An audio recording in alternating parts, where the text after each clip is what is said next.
stops, no one knows. We're going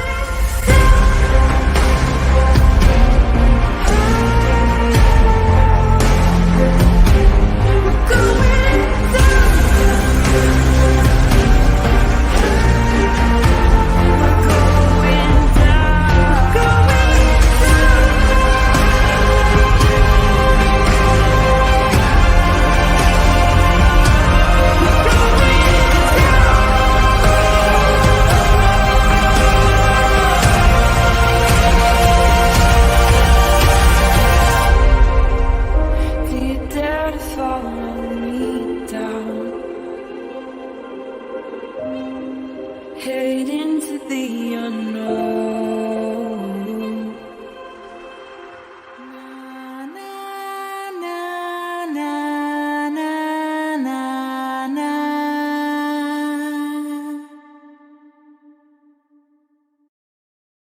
Hello, everybody. Happy Friday. Hi, Delana. Are you home yet? I'm so jealous of you being on the beach all week. Hi, KW10. Hi, Karen. Hi, Tammy's Clips. Hi, Vicky. Hi, Jordan. No, Britt was in here earlier. Casey. Hi, 1960. Hi, Glowbug. Hi, Daycare Mama.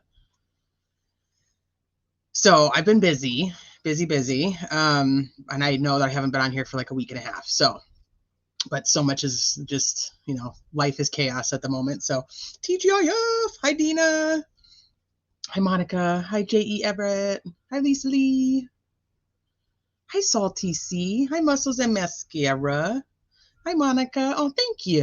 Well, I appreciate that. Hi, Alibi. Hi, Chris. I know, that's my friends. I know. She's like posted all these pictures of like how gorgeous it is. I'm like, life's over here being shitty and she's out there enjoying the beauty of it. But I guess that's what you're supposed to do. So I was just a little jealous. Hi, Spicy Sugar. Hi, blessings to all. Hi, Lisa. Oh, KW10, thank you. It needs to be done. It's a little grown out. It's a little dark up here. Likey. Hi, Dawn.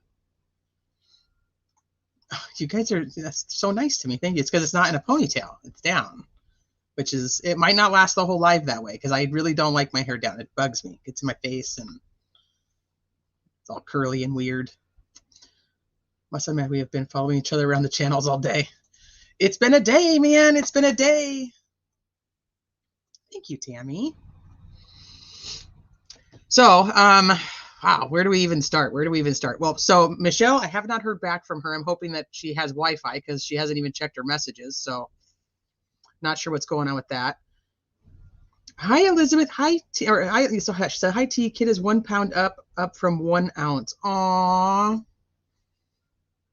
She's got a little baby kitten that she's been like hand raising.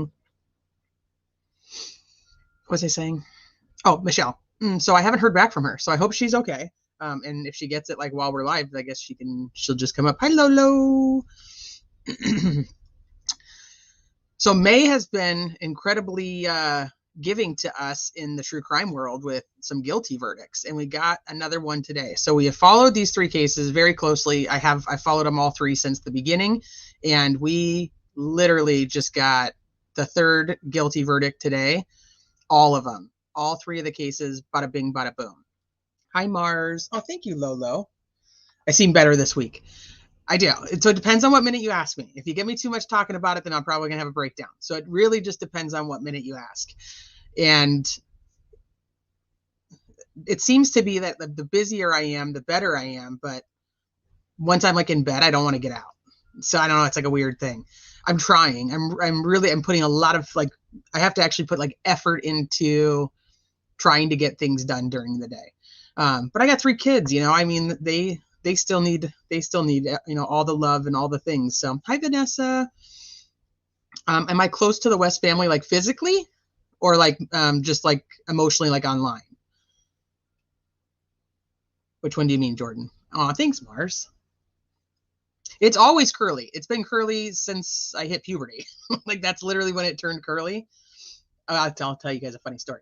So I had like a weird like wavy hair when I was younger, and then I hit puberty and my hair was like weird wavy, and then it started to grow in like spiral curls. So I had like weird wavy hair I was like that dork in middle school, I swear. And then I had these really tight spiral curls that were growing in.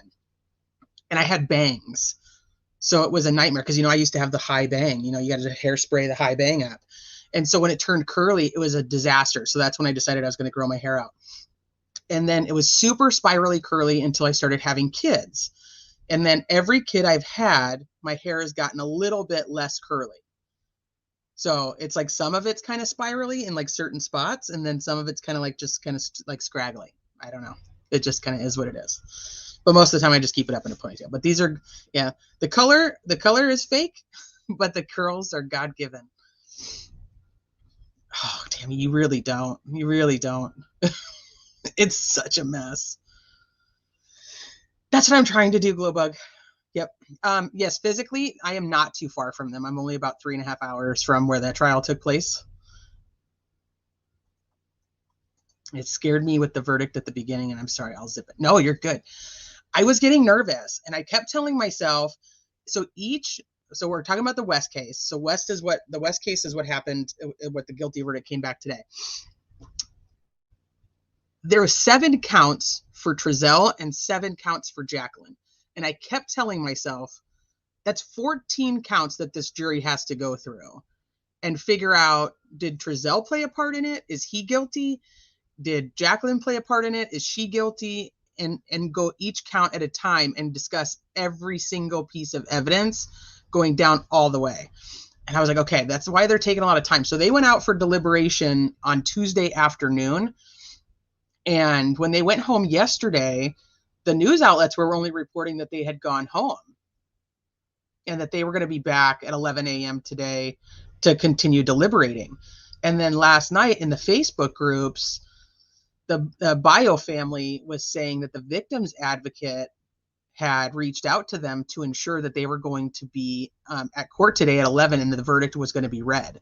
But that wasn't told to like the reporters yesterday. So I thought it was really interesting. Hi, Jay Hughes. I'll be there for the July 13th for sure. Oh, see, that's awesome. And then I thought Lisa came in. Let me see. Where is it? Maybe I lost it. Used to be very curly, and now it's kind of wavy. Yeah, it's weird. I don't know why. It's like the hormones totally changed my hair. Lisa, there she is. I'm a little less than 4 hours away from Bakersfield. So yeah, about the same as me.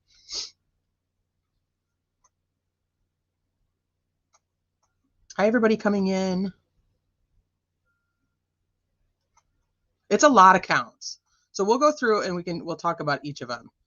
Hi, Crafty Chris. Yes, absolutely. I know people are frustrated because it wasn't guilty on all counts, but it's okay. They're going to be spending the rest of their life in prison, and we'll go through each count and we'll talk about it. Hi, Muffy. Bakersfield is the armpit of California. So I went to high school, the beginning, my freshman year, and most of middle school up in Central California. That's where I lived. I think I moved to California in the middle of 6th grade. We moved to Central California, and then I moved to Southern California my freshman year in high school. Hi, Justice Jane. But it is. I mean, Bakersfield, it's tough. It's a tough area.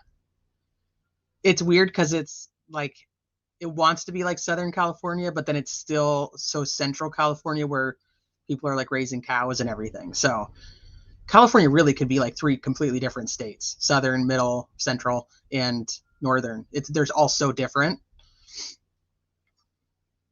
Hi, Betty. Hi, all watching from the bushes. Boring ass Kentucky. I doubt it's boring. I'm sure we could find some good true crime cases out of Kentucky. Lived in Auburn and Truckee growing up. It wasn't bad at all. Lived in Truckee. Christine used to live by that area too. Hi, Butterfly Kisses. Okay, so it's a hard driving out there, so to speak.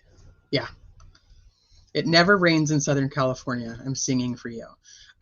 It's rained so much in Southern California this year. There's so much rain. Grew up in West Virginia. My sister used to live in West Virginia. My nephews went to West Virginia University. Hi, Lori. Thank you. Yeah, where's all your thumbs up? Make sure you guys are thumbs up in the video.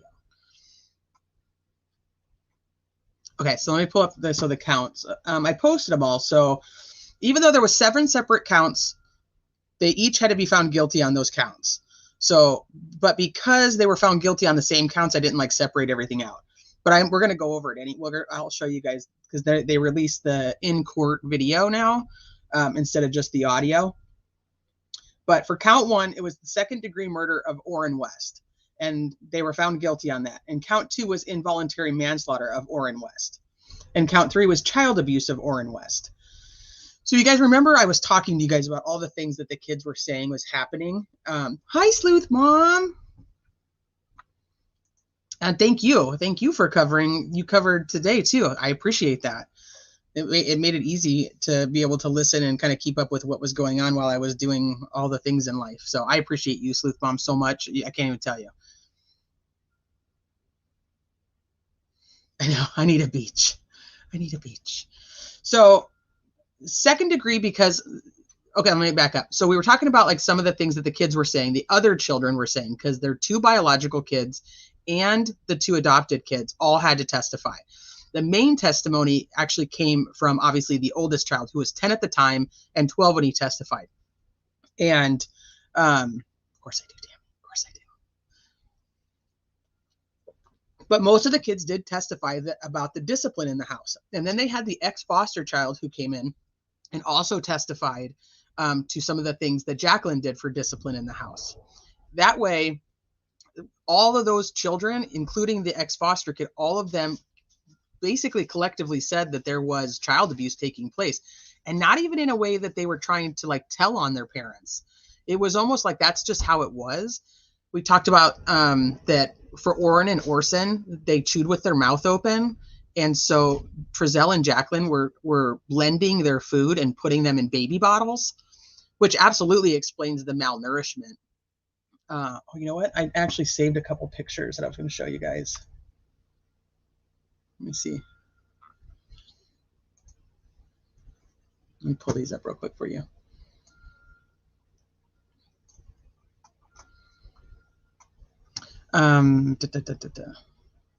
Hi, Seth. Thank you. Hi, Rena. It's good to see you. Thank you for stopping in.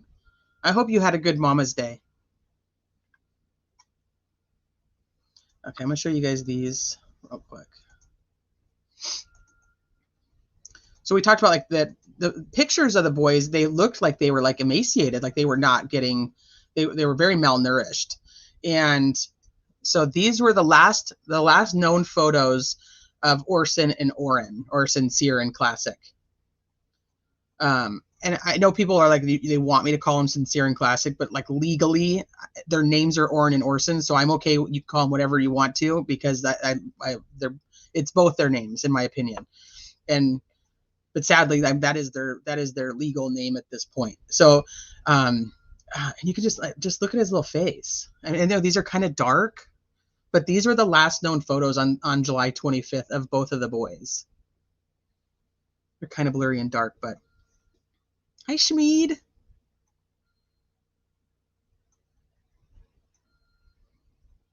So the other thing that they said was that Trezell and Jacqueline were basically teaching the other children that when they were chewing with their mouths open, to hold their mouth closed so that they couldn't chew with their mouth open. So these kids are telling the story of what was happening. I don't think they even understood it was abuse. So I think that those two are probably, I can't wait to hear from some of the jurors, but I think those 2 counts were probably very easy for both boys, because it was, the story was consistent throughout all of the kids, that there was weird punishments, the bottle feeding of a 4-year-old and a 3-year-old, and not just like with milk. I'm saying like they weren't just on a bottle late in life. That's where their meal was coming from. The ex-foster child comes forward and says that Jacqueline used to basically put the kids in like a sleeper hold when they would cry too much, because it would piss her off and she didn't like them crying all the time. And all of the kids said that Orrin and Orson cried a lot. Oh, thank you, Shmita. I didn't even see that come in. Thank you. You're so cute. I love you to pieces.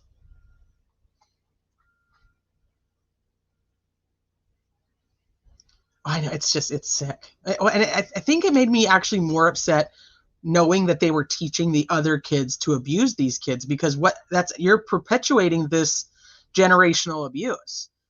So now those kids grow up and think, yes, this is how you discipline your children, and that's what they're going to do to their children. And it's like, where's that cycle end?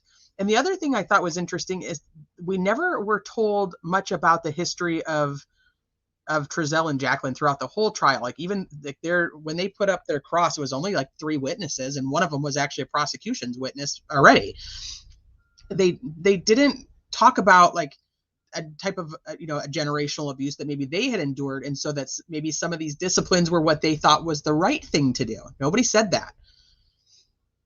But I guess you can't, if you're saying that you never did any of these things or that they're not abuse. So I guess you can't say, hey, this is what I was taught. But Delana, you just got to rub it in, don't you? Just got to rub it in.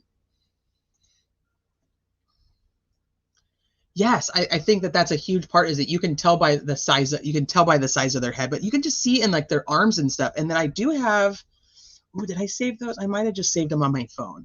I have some pictures that LaToya, who was the foster mom before the Wests, had taken with the boys, and they look so different. But I'm going to send them to myself real quick so I can show you guys.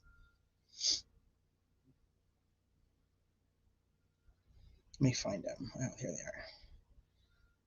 And just see the difference in what these kids looked like.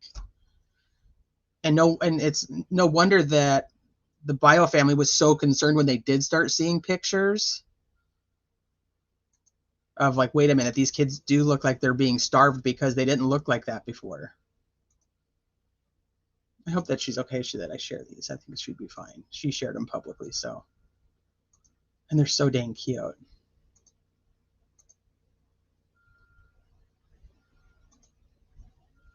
So that's Oren.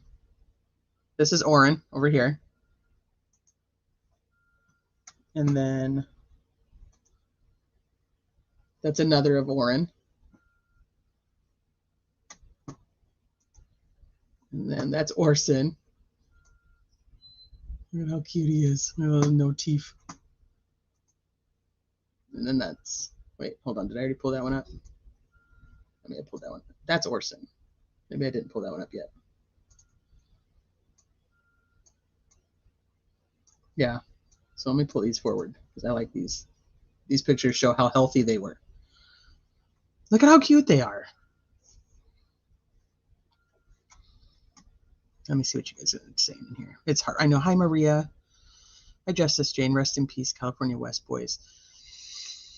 So I think that what I was talking about is, I think that the child abuse charges were probably very easy to say, yes, they're guilty of these, because of all the stories that we heard. And then we heard about the belt and making them bleed with the belt.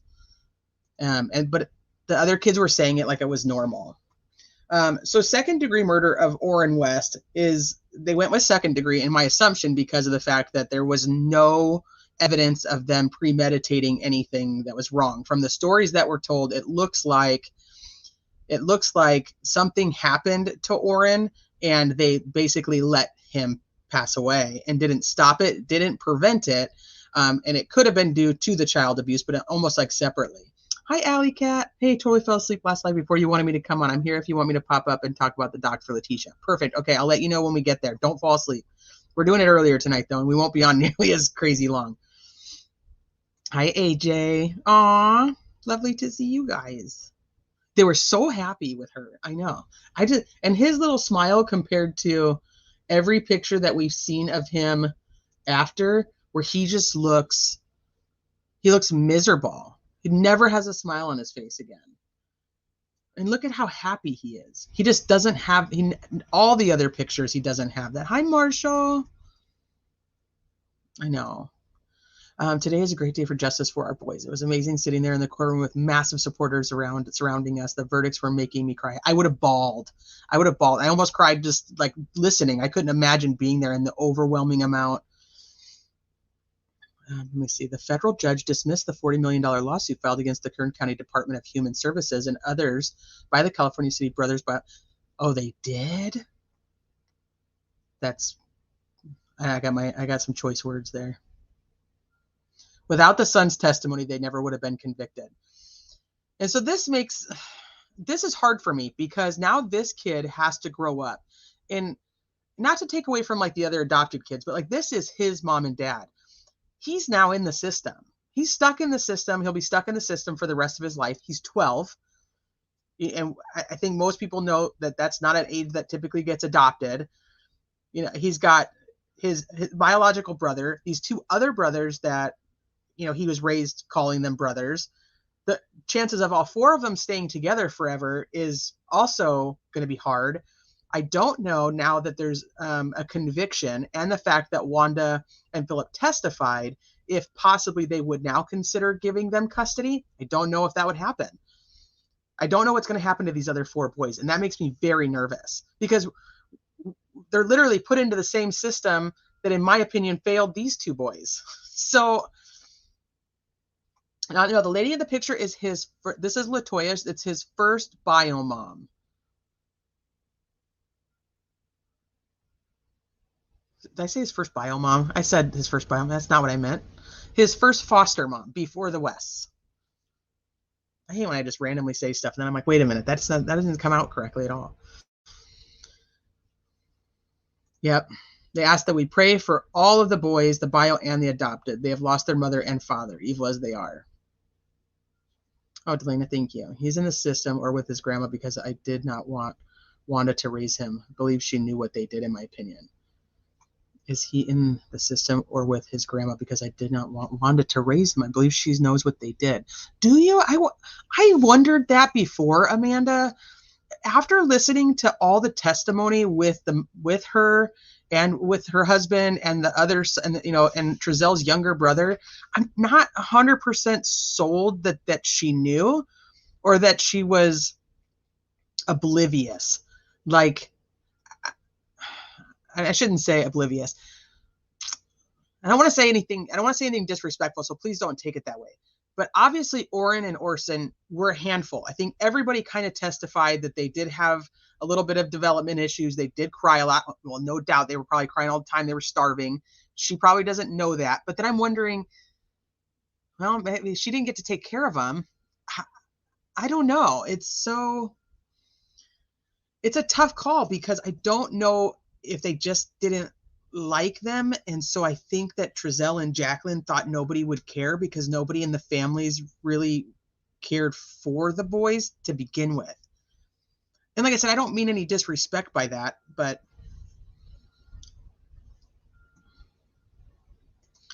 I don't know how they call Wanda grandma because in my opinion, she didn't see these kids as family. Right. Well, I think she saw the other kids as family. Are you going to bed, Seth? Okay, I'll see you later. Donna, yeah, like just very much turned a blind eye because I don't think she cared. I don't think she disliked that they were children, and I don't think she would have wanted them to pass away. I think that she just didn't like them and didn't want to take care of them. And there's probably a handful of regret that she now has for the fact that she probably fed into it a little bit. This is my personal opinion, so like I said, please take it for what you want. I just think that I don't think she had anything to do with them actually being killed, but I don't know that. I did kind of piece together. Hi, Connie. My thought process on the whole cooler situation. If you remember that their neighbor came forward and said that she saw Trezelle and Jacqueline when they were cleaning out the apartment the weekend of the 18th, and that they walked a cooler to the trash can. At first I thought it was Orrin, and now I think it's Orson. I knew everything from the beginning. I think she taught them how to make money by adopting and fostering. Well, technically, it was Jacqueline's mom who had started doing that, who had started fostering kids and using the paycheck. I think that her mom played a big part in that. The CPS caseworker should have gotten the children moved, but sadly CPS is full that they choose not to move children at times. I think it sucks because like they fostered these boys. So it's not like they just took them in and adopted them. They fostered them. They already knew the issues that they were going to be having. And there is, and I think I've shared with you guys a couple of times, my brother adopted both my niece and my nephew. And there's a not a grace period, but there's a period where the parents still have the opportunity to come and get the kids back. It's typically 2 years. Oh, doing dinner with Bay. Hi, Bay. And it's typically 2 years. So if they didn't like them or it wasn't working, they could have gotten other foster kids and gotten the same money. Yes. Ryan Dean, after she brought him to Bakersfield Memorial Hospital, both his legs. I thought it was only one leg. Justice Jane, was it both of his legs? I thought it was just one.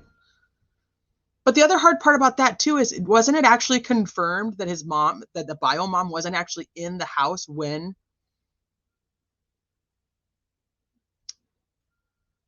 the leg was broken?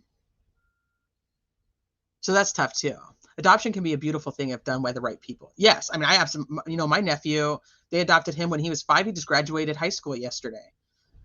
And he's one of the best, nicest young men ever.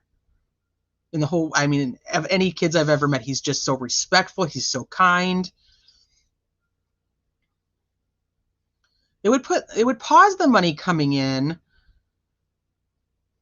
but I mean, I think it would have been fairly easy for them to get another 2 boys. Jay Hughes, I know. I think that I have a little bit more grace for Trezel's family than I did before. Before I was very, very anti Trezel's family. I was like, you guys know what happened. You guys took part in it. You covered for him. I think that they're the epitome of, my kid wouldn't do this. They believed everything that Trezel and Jacqueline were saying, and they bought into that narrative and they protected them. I think that for Wanda, and Philip, who talked a lot about how COVID affected them personally. And I know, having my parents who were older at the time, I did not let them out of the house. Like, I did their grocery shopping for them. I did not let my kids around them. There was, we had Easter right after, COVID was a huge thing.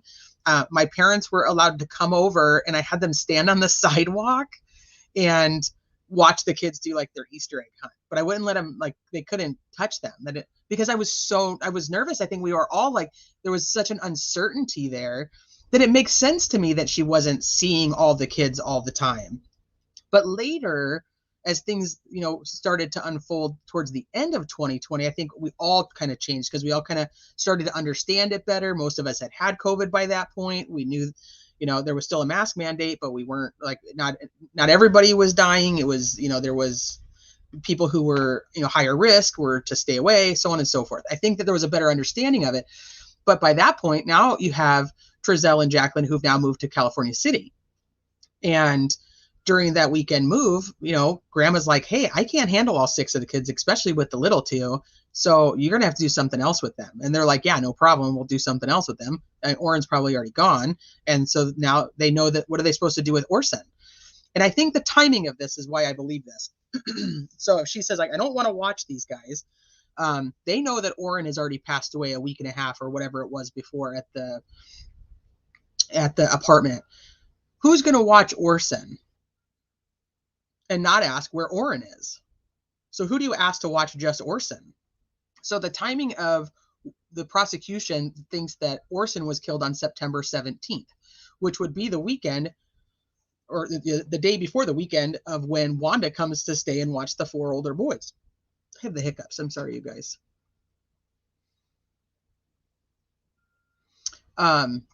So I'm curious to think that they couldn't give Orson to one person. And even if they were like, oh, Mom, well, Orrin's over here, she's going to be like, why isn't Orson with Orrin? And it seems that they very much kept the different children kind of bonded together with, like, the names, like the O and the O and the D and the D and the A and the A. Let me see. Okay, you guys have all kinds of comments that I've missed now. But I think that I think that Wanda's guilty of not liking these kids or wanting to take care of them, and And ultimately, I think that's why Trezell and Jacqueline didn't care to have them or get rid of them, because nobody was willing to really help with them at that point. That's my thought. And then once Orrin passed away. So do I think, somebody asked me up above if I think that they intentionally killed Orrin. I actually don't know. My assumption would be that the abuse killed Orrin. And that's purely assumption. Obviously, we wouldn't know until hopefully they find them. But I think that there's the whole instance in the story that we were told that Orrin had taken Orson's bottle, and Orson was mad at Orrin. And so Trezell told him to make sure that he got, that he didn't let that happen, like lying down. Hold on, I have a tiny human walking in the office. What's up, babe? Is that on in here? Yeah, but I'm live. So what are you doing? I wanna ask, like when you're done. Wait, are you almost done? No, not yet. But what can I do for you? I wanna go outside and play football. Would Daddy take you? Okay. Okay. Love you.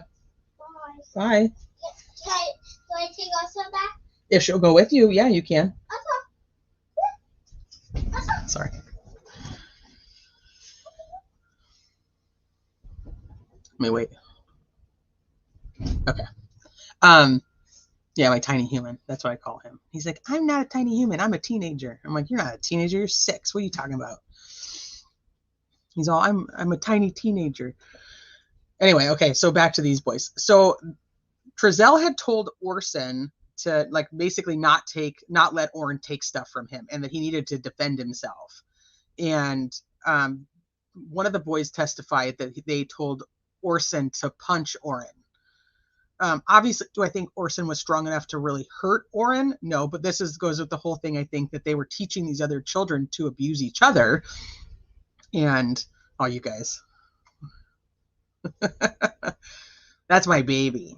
He's my baby, and he's gonna hate it, because he's gonna always be my baby. And he's like, I'm not a baby. Hi, Wheels on the Bus. Yeah, he's such a sweet voice. Aww. My legend is absolutely loving having this golf cart to cruise around the island this year. We have a few more miles to walk before we make it back to the parked golf cart. Trying to keep up, LOL. She's just wants to rub it in the whole life. She's going to be talking about how she's at the beach and she's having all this fun. I cried when I heard the verdict. I was really, really, like I said, I kept talking to myself into it's going to be okay. It's going to be okay. Hi, Steph. Yes, the verdict was out today. Guilty, guilty, guilty. Oh, Tammy, your youngest is 14. My oldest is 14. Connie's my 36-year-old, still my baby boy. I'm the baby of my family, and my mom and dad always called me their baby. And I think probably when I was a teenager, I didn't like it, but as I was older, I just knew that's who I was. And I was okay with it.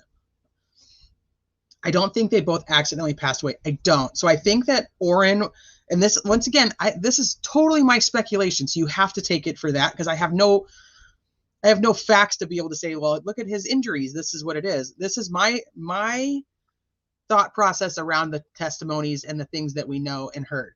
I believe that both of the boys were being abused tremendously. I believe that Orrin passed away from his abuse. Now, what type of abuse caused him to pass away, I don't know, but I do believe it was from abuse. And I do believe that the older boy probably saw him when he was passed away. I think that story is true. That's the story that's the most consistent. And the defense tried to say that the oldest was lying and making it up. But to me, the details of him talking about Orrin's color fading, talking about the coloring from his mouth, talking about the fact that he touched him and he was cold, what 10-year-old would know those things to make up is kind of I don't really understand that. I mean, I guess if they watched a lot of crime shows, maybe, but a 10-year-old boy to be able to say some of those things to me, and to say them a couple of different times. So even though his story changed, it just didn't make sense to me that that's the part that he would make up. It makes more sense that he would say he knows nothing about nothing, and knows nothing about what happened, because that's the promise that he made to his parents. And now he has to be the one, and that's what I was saying earlier, is he has to be the one that has to live with that for the rest of his life. he has to be the one that's going to say, my parents are in prison because of my testimony. And there's going to be a lot of therapy needed for that kid in the fact that it's not his fault that his parents are in prison, and it's not his testimony. It's his parents' actions, and that's why they're in prison. But at 12, he's not going to understand that. And the fact that he sat on that stand and said, like, this is why I didn't tell the truth to begin with, because this is what would happen. All of us were going to be taken away. Orrin is the older of these two boys. So they have a bio kid, adopted kid, and then Orrin and Orson.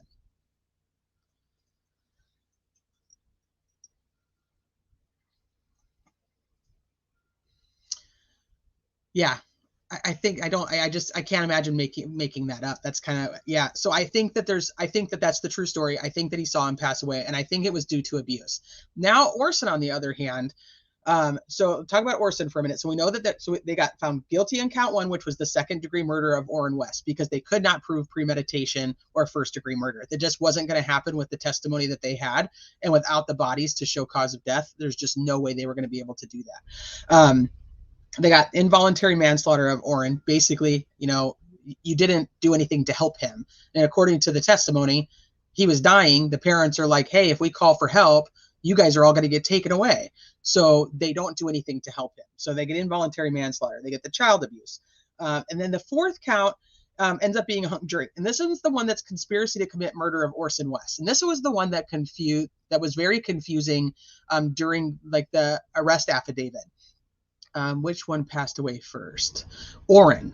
Orrin passed away in Bakersfield at the apartment, and Orson was brought to Cal City, but was not there very long. Hi, ATS. I hope you're feeling better.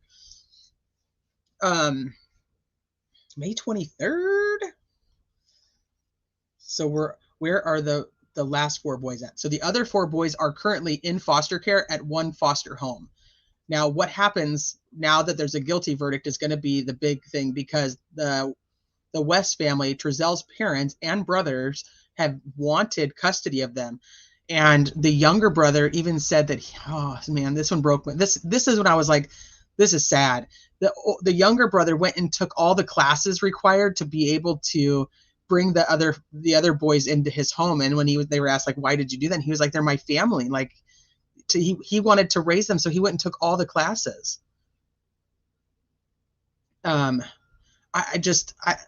I don't know. I don't know if the other 4 boys are going to be allowed to go to Trezel's family, and I don't know how I feel about if they weren't, because I almost feel now, after listening to them all testify, I think there was a lot of ignorance.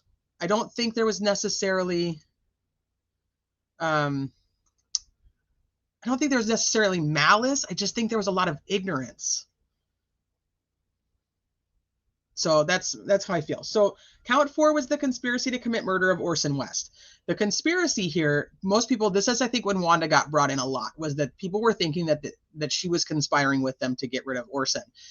But the conspiracy was really between the 2 of them, because they don't know which one actually did anything to Orson. They believe he passed away on the night of September 17th, or the day of September 17th, and they believe that the conspiracy was that Trezel and Jacqueline conspired together to get rid of Orson. Now, which one actually did it?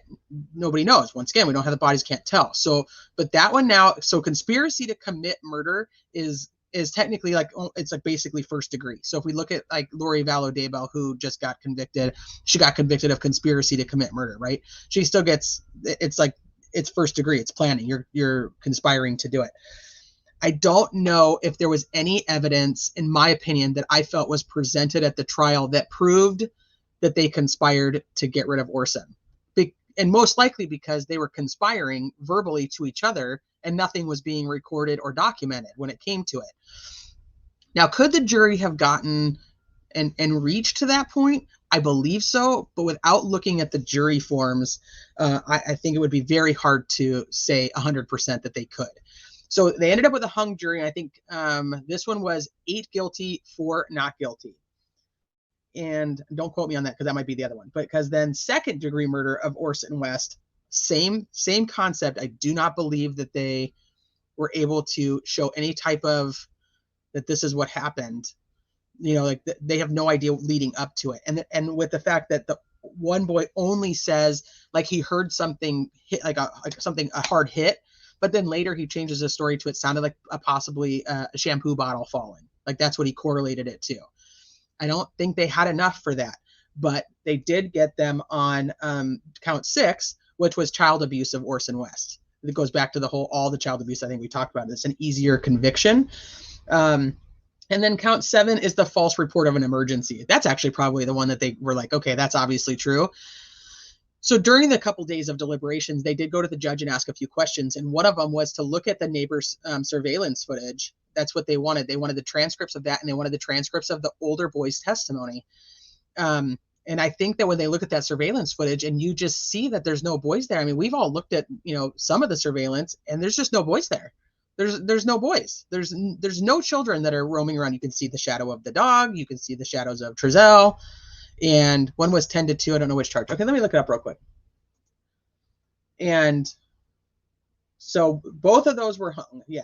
But the lying to police or creating a false report, in my opinion, was pretty easy.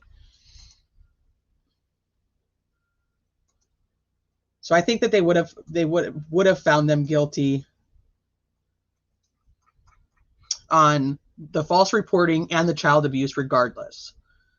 And I want to see. I know I saw it somewhere earlier when I was looking for stuff. Now, where did I see it? I have no idea.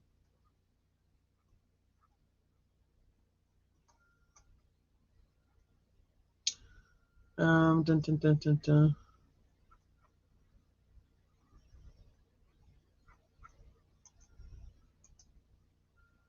It's got to be in this thread. Hold on.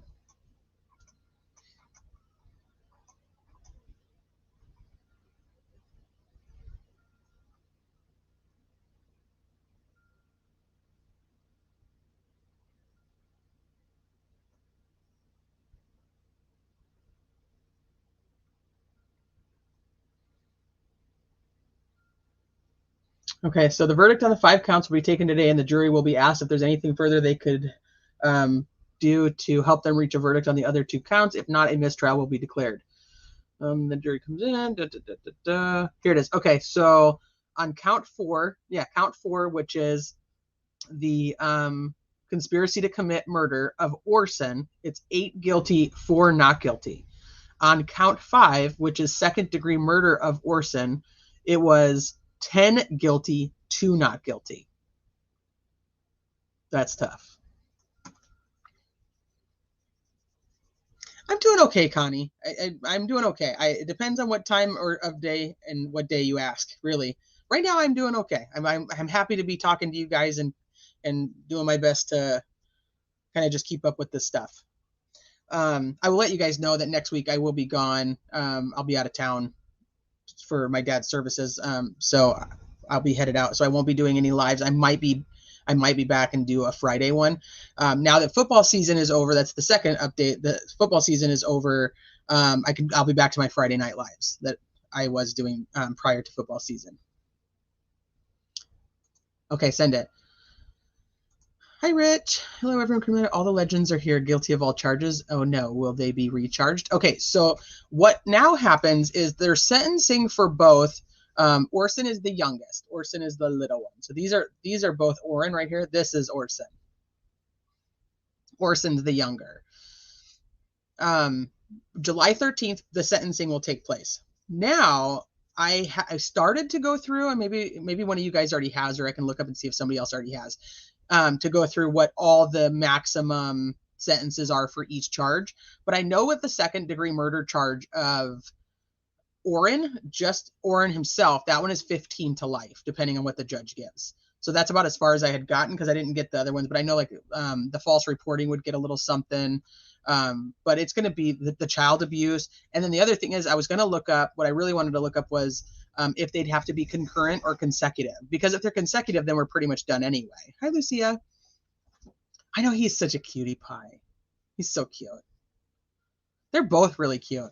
That's why I said this is probably one of my favorite pictures of Orrin. Look at that smile. Look at how he's just so happy. So July 13th, they'll both be sentenced. And at that point, the prosecutors will be announcing publicly whether they will decide to retry Trezell and Jacqueline on count 4 and count 5. Now, that's tough. It's going to be a tough call. I don't know what they're going to do. One, let's be honest, you have to talk about the finances. Is it financially worth it to retry them? Two, 8 and 4 and 10 and 2, that's darn close to guilty. Do they have enough to be able to just try them on that and say, hey, here's enough evidence that we can go ahead and say, hey, we have a little bit more that we can use, or we believe a new jury would see exactly what we already presented? Because we've got to remember, you're not going to be able to present all this stuff because now they've already been convicted on that. And then you roll into these weird 404A and B rules of bringing, old evidence or old convictions or potential convictions into a trial that would, sway a jury. It's going to be tough. It's going to be tough. Hi, Mallory. I think that they would just leave it. That's my personal opinion. But I'm curious if the judge is going to make the prosecution say, we're going to convict, or we're going to convict. I've got weird words just coming out today. If they're going to make the prosecution say, we're going to retry for counts 4 and 5 prior to the sentencing being read. Because if the sentence gives the prosecution what they already want anyway, it would sway whether they choose to retry. But if the judge makes them do it first, then I don't know. Hi, Quinny. With just these charges they found guilty, they won't get out of prison. Right. That's what the sentencing is going to be for. But they have 15 to life on just their count 1. So, and the other thing that makes me very happy, and it goes back to, because I'm also sad about it, but it makes me very happy that these boys are not going to be put back with these people. Because if they were found not guilty, they'd have the right to have all 4 of their kids back. That's just a tangled web. I don't know if there's a right or wrong. So count 4 was 8 and 4. 8 guilty, 4 not guilty. And that was conspiracy to commit murder of Orson. Count 5 was second-degree murder of Orson, and it was 10 guilty, 2 not guilty. Right. Well, Donna, that's my point too. Yeah. But if for some reason the judge gives them the lighter sentences and runs them concurrently, which I don't know all the laws on that, so I don't want to speak that that's what's going to happen. I have to look them all up. Then they might want to, because they might want to add to the sentence so that they don't ever get out. So both very key. Okay, so now since I have this up already, I'm going to play you guys.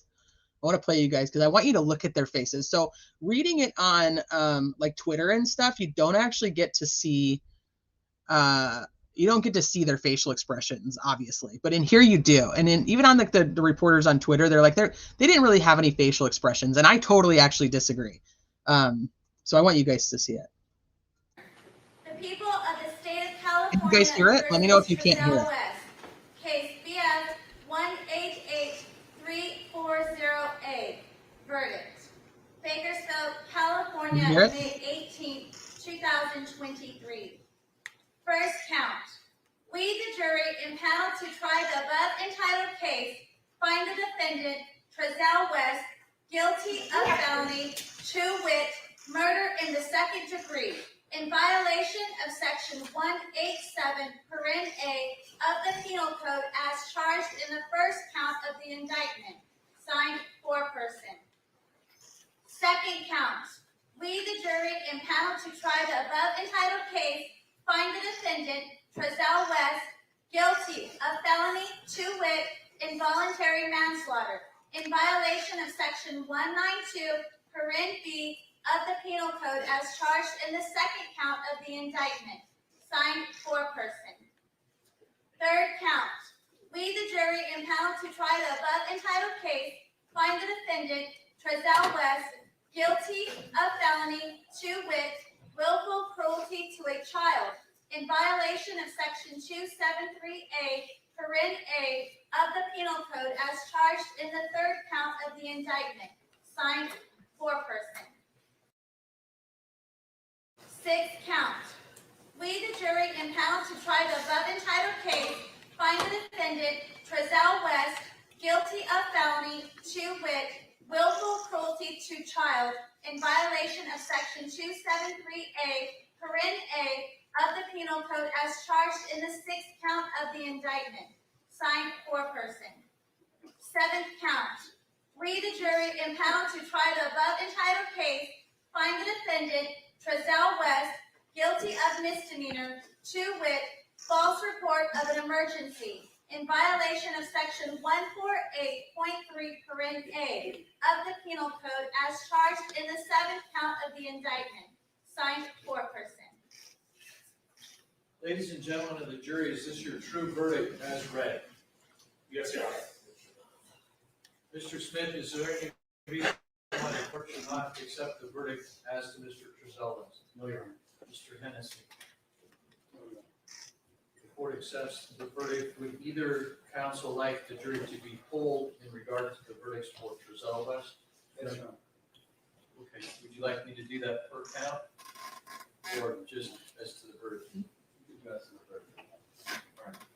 What I'm going to ask you, ladies and gentlemen of the jury, I'll go one by one, and the question will be, is this your true and correct verdict? Yeah, I think that right after the first count was read, did you see how like he squished his nose and stuff up? Like shit. Like he knew, and then after that he like goes like stone cold. But he almost looks like he wants to kind of cry or punch somebody. I can't really tell which one it is. Because he's either really pissed or he's really sad. But you can see in his little muscle movements in his face, he's definitely reacting. And so they're like, he didn't have any reaction. And I watched it and I'm like, oh, yes, he does. First one. And then you hear the people in the background. And I didn't start with a whisper logical one. Gosh darn it. I'm so sorry. I probably came in all loud. But I'm just so, logical one. I'm so sorry. Okay, hold on. We're going to go to this one. Superior Court of California, County of Kern. The people of the state of California versus Jacqueline West. Case BF 188340. Verdict. Bakersfield, California, May 18, 2023. First count. We, the jury, impaneled to try the above entitled case, find the defendant, Jacqueline West, guilty of felony, to wit, murder in the second degree, in violation of Section 187, paren A of the Penal Code as charged in the first count of the indictment. Signed, foreperson. Second count. We, the jury, impaneled to try the above entitled case, find the defendant, Jacqueline West, guilty of felony, to wit, involuntary manslaughter, in violation of Section 192, paren B of the Penal Code as charged in the second count of the indictment. Signed, foreperson. Third count. We, the jury, impaneled to try the above entitled case, find the defendant, Jacqueline West, guilty of felony, to wit, willful cruelty to a child, in violation of Section 273A, paren A of the Penal Code, as charged in the third count of the indictment. Signed, foreperson. Sixth count. We, the jury, impaneled to try the above entitled case, find the defendant, Jacqueline West, guilty of felony, to wit, willful cruelty to a child, in violation of Section 273A, paren A of the Penal Code as charged in the sixth count of the indictment. Signed, foreperson. Seventh count. We, the jury, impaneled to try the above entitled case, find the defendant, Jacqueline West, guilty of misdemeanor, to wit, false report of an emergency, in violation of Section 148.3, paren A of the Penal Code as charged in the seventh count of the indictment. Signed, foreperson. Ladies and gentlemen of the jury, is this your true verdict as to Jacqueline West as to the counts read? Yes, Your Honor. Mr. Smith, is there any reason? Okay, so her facial expressions. Hi, Britt. her facial expression, she keeps looking at her attorney and then trying to look at him and like get him to look at her. And I wish they had panned out a little bit earlier so we could see if he ever looks at her, because I don't think he does. And the irony behind this to me is she's looking to him like for the answer, but I think that she had a lot more to do with it. My opinion. So I don't know what she's expecting by looking at her attorney. She's just keeps looking at her like, are you going to say something? Aren't you going to do something? So ultimately, I am very happy with the verdict. I understand why they did not come, why they were not able to reach a conclusion on the other two. I'm happy that they were able to. Both boys ultimately are going to get justice. Now they just need to be found. But I thought their facial expressions were very interesting, and the crowd like goes, ooh, like, oh, they make all kinds of noises after the first one. So did you guys see the twitch? You want me to go back? I'll show you the twitch. I think it's right here. Of the Penal Code, signed. Verdict.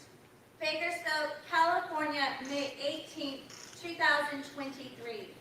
First count. He's praying right now. We, the jury, impaneled to try the above entitled case, find the defendant, Trezell West, guilty of felony, to wit, He wins murder it. in the second degree, in violation of section 187, paren A of the Penal Code as charged in the first count of the indictment.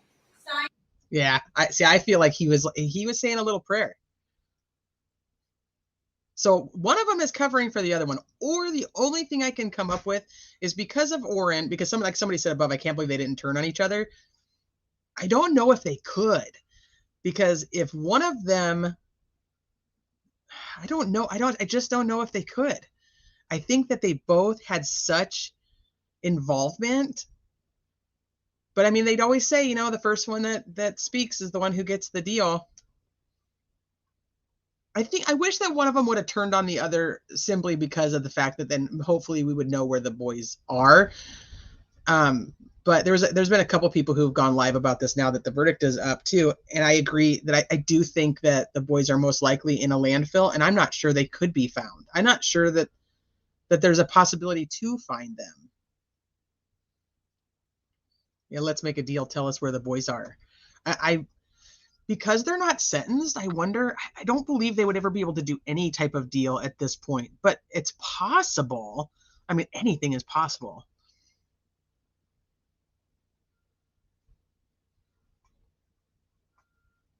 Somebody said something about her. Hi, Queen.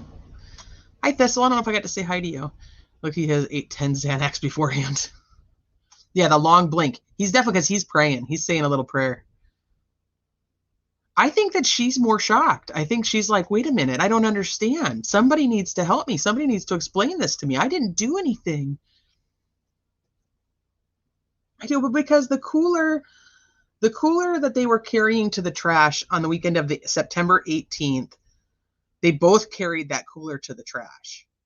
And like I said, at first I thought that was Oren, but now I do think that it was most likely Orson due to the timing.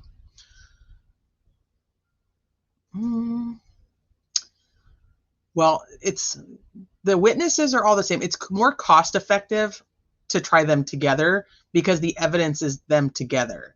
If they had tried them separately, I don't know if the outcome would have been any different. Besides that, the second one could have turned on the first one and cut a deal. But I think that he had her convinced, like, no, we're good. We're going to get away with this. I thought about doing this. Evil act prayers won't save them from prison. There's consequence. Yep. No, I don't think they would be found, especially if they're in a landfill. The only reason they found Quentin was they knew right away and were able to look. I think so too. I mean, think of how much trash. It's just so terrible. How much trash from September until the end of December when they were reported missing. God.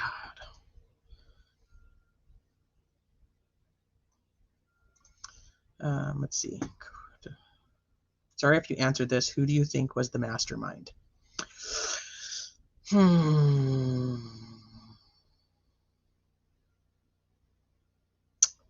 Let's see. Who do I think was the mastermind? I don't know. I don't know. I don't know if I have a good answer. I think they were in it together. I think this was their bond. I think this is what they did. I think they made the decisions together. I think that she played more a part in it than I thought she had originally. I thought she was doing a lot of covering for him, but now I think that she was, now knowing all the abuse stories that have come out, there's not a lot of covering anymore. Like, she was obviously a part of it and she was partaking in it. Like, he's not in there blending up their dinner and she's like, it's okay. Yeah, go ahead and, do it. And in fear of her own life. I just think they were in it together. Now, who wore the pants? Yeah, I don't know. I think probably him. And I really think that because of his family, because of how much time they would spend with his family. And he didn't really get along well with her mom all the time, and mostly because there was such a language barrier, that I think that he wore the pants and kind of kept her away from her mom too. That's my thought. Yeah. Okay. Hold on. I got a tiny human again. You know where the little build blocks are, like those Your Mega Blocks? Yeah. Yeah, they're in the big gray thing that's in your toy room. Okay. Glad I could help. Thank you. You're welcome. They need to have blended prison food for the rest of their lives. Could you imagine? He was probably praying that he wasn't going to be found guilty.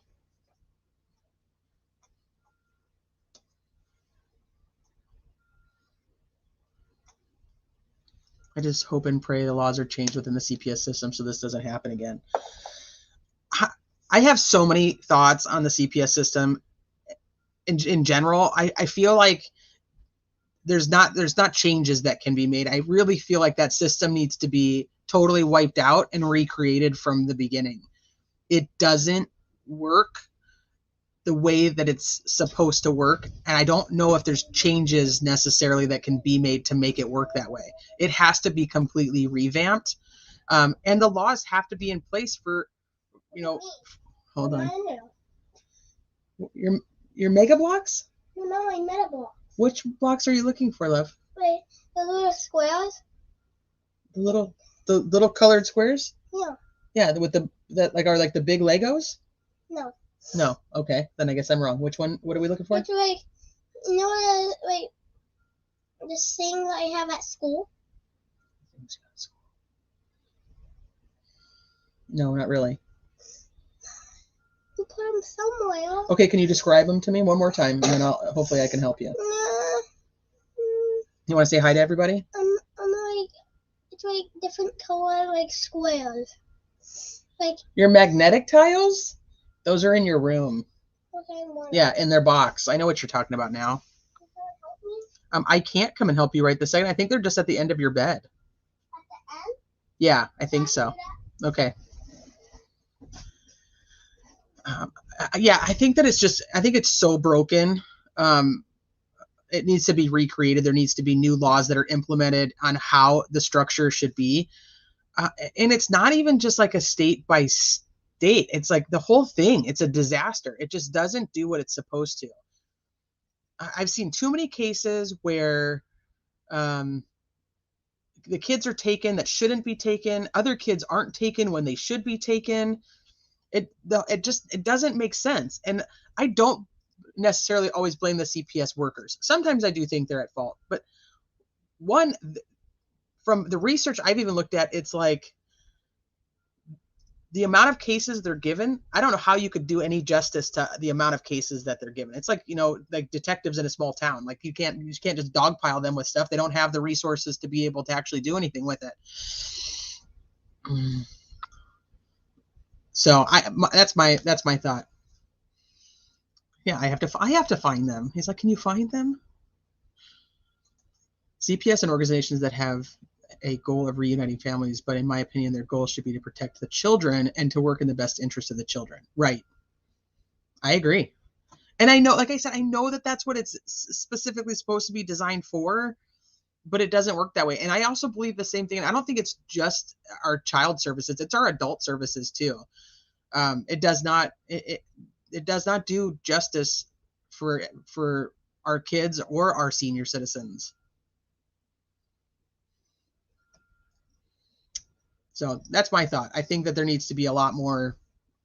It needs to be new laws, restarted, restructured, and that's my final thought on CPS for now, because I have a whole bunch, but it's always messed up. DCFS, CPS, whatever it's called in your area, it's always messed up. And like I said, I don't think it's necessarily always the worker's fault. I think it's the system's fault, and it doesn't work. All right, let me see what you guys think. Yeah, California's tough. I struggle with them taking Orrin to begin with, if it's true that the bio mother wasn't home and something happened, why would she not have been able to keep them? I also struggle with LaToya, who said when she was on the stand that, you know, her biological child went to school and said that she was that her dad had I think he kicked her. Don't quote me on what that was, but I think it was kicked her. And so they came in and took Orrin and Orson, Sincere and Classic at the time, took them from her home, but did not take the bio children or the daughter that went to school and said that her dad had kicked her or whatever it was that he had done. They leave those kids there and take the other children. And supposedly because they were trying to help take things off of her plate. So that she could make sure that the other kid wasn't abused. Like, that doesn't make sense to me. I really struggle with them taking them from the other foster home. The other thing that was a misconception for me, at least, was that they were given to the West and immediately adopted. And that's, I guess, really not true, because like I was telling you guys, like my niece and nephew, they lived with my brother and sister-in-law for 2 years before they were adopted, so that the biological families had an opportunity to do the things they needed to do to come and, you know, take them back. If you count that Orrin was taken when he was just a few months old, and he wasn't adopted until 2018, and then you take that Orson was actually taken within days of being born, and then he was adopted in 2018. They met the criteria. They just didn't meet that criteria in the same home necessarily. Not 2018. They were adopted in 2019. I apologize. Let me see. Yeah, she had a scratch on her leg. They do look puffy in the face. So speaking of puffy in the face, there's been some other things that have happened outside of just these 3 trials, with trials that I was planning on covering coming up. And one of them is kind of puffy in the face. So I want to show you guys that. Let me see. And somebody brought up Amanda's Vita. And this is like, these cases were when she was like in her prime on here. I'm hoping that she's okay because I haven't seen her. But I wanted you guys to see, let me pull this over here so you guys can see it. So Teresa Balboa, in the case of Samuel Olson, he was 5 years old when, and so she was the bio dad's girlfriend, and she went out and like helped search for the boy. It's sick and twisted. It's a very sick and twisted story if you're not familiar with it. But it's in Texas. And well, I'm gonna see if I can find the picture of her. She's sick. She's sick. She's a sick woman. Okay, so let me pull this back up. So she pled guilty. So the trial was supposed to be coming up this year, and she took a plea deal. So we're not going to get a trial, but she is guilty, and I think it was like 52 years or something like that she's going to serve. So that she didn't get the death penalty. Because once again, this is Texas. They ain't messing around. So this was Teresa Balboa. This is Samuel Olson. This is Teresa Balboa back in 2021 when she was arrested. And I'm not going to get into the full story, but like I said, it was very traumatic. The boy was extremely abused, and she went on the run and tried to go into hiding, and they found her at a hotel with his body in a tote. So I'll just leave it there. So you see her here, and then I want to show you this though, because that's what I was saying, puffy in the face. Maybe it might be in this article. Hold on. She can serve 26 years before she's eligible for parole. Oh, you know what? I haven't seen this. You guys want to watch? This is. Hold on. I'm gonna watch this real quick.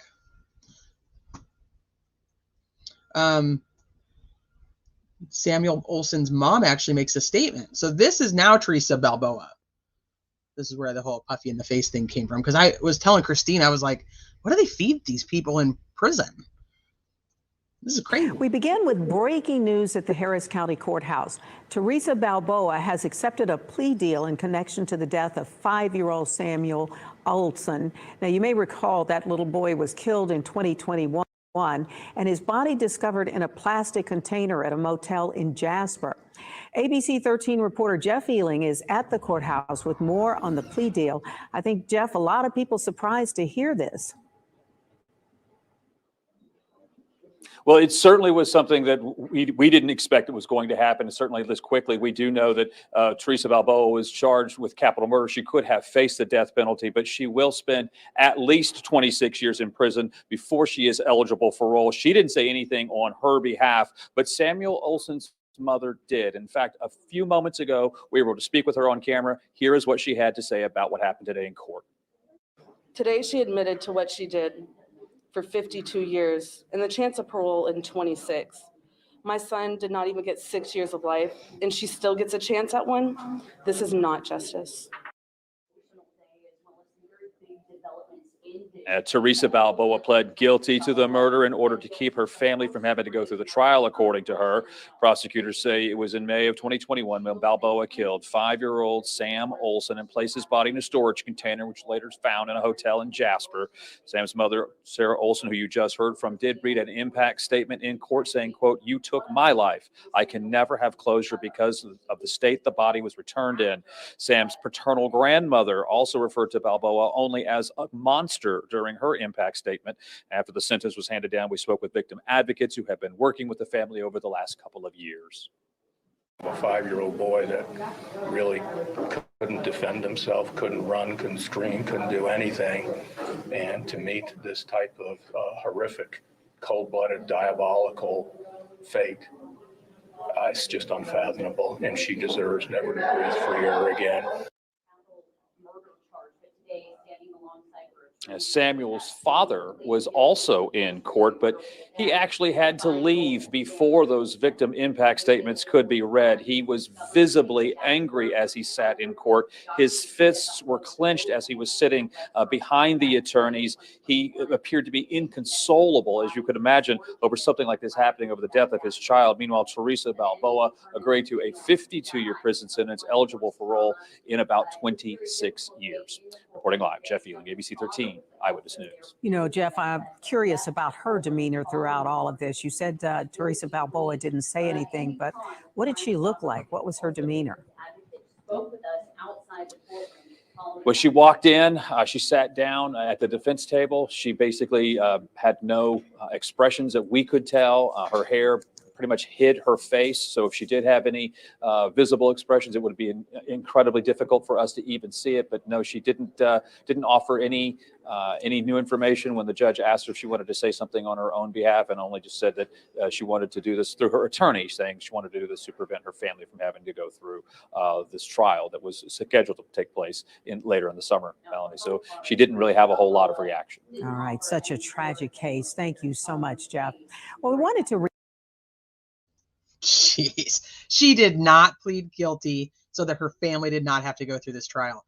She pled guilty so that she didn't have her family see her for the monster that she is, for the amount of abuse that she put this boy through and how he was found. That's selfish bullshit that she did anything so that her family didn't have to see it. That's crap. I do not believe that for 1 second. That woman is evil, and I hate that she has my name. She was the bio dad's girlfriend. Ugh. Yeah, no. Cannot stand her. Yeah, Teresa Balboa. They didn't know, he reported him missing, and she was helping look for him, helping with the searches and stuff. But Tim from EquiSearch, he called her out immediately. He said she's lying. She's lying, and she knows what happened. And they did. They ended up tracking her down, tracked down a storage unit that she used, and then found her hiding in a hotel. So there are 2 other accomplices, and I could not tell you their names at this point. One was her roommate, Teresa Balboa's roommate, who was there when the abuse was happening. And then another gentleman who purchased some of the items at the Walmart, including the tote that he was found in. So they both actually still have trials to go through. But obviously she was the big one. She should not get a chance at parole. I'm really surprised that the mom didn't agree. She said like she shouldn't have that, because a lot of the times like the prosecution will make sure that the families are like on board with whatever the plea deal is. And she's like, no, yeah, she should not get parole. 26 years. How old is she? Let's see how old she is. She's 31. So she would be 57. 57 when she can apply for parole.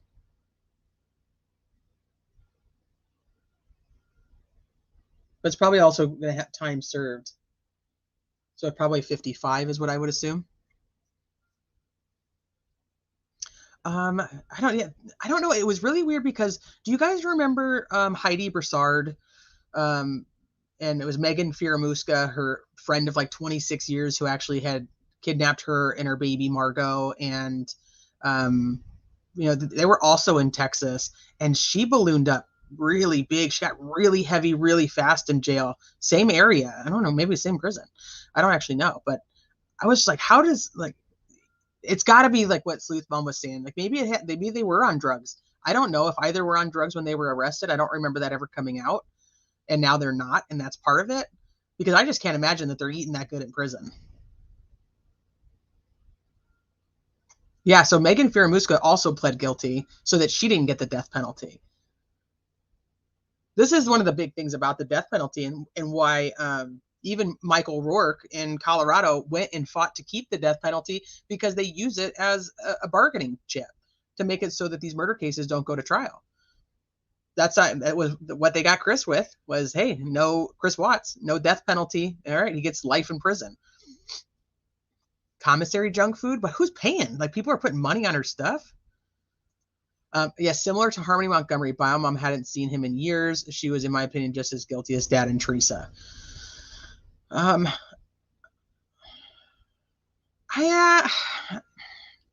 do think so. I do think that there's some responsibility there, but when it comes down to it, there's only one person who ultimately does these crimes. And I think that there's a lot of things that could prevent them from ever happening, but there's only one person who does it. Well, in this case, there's somebody who was doing it and a roommate who was like, oh, that sounds like a normal.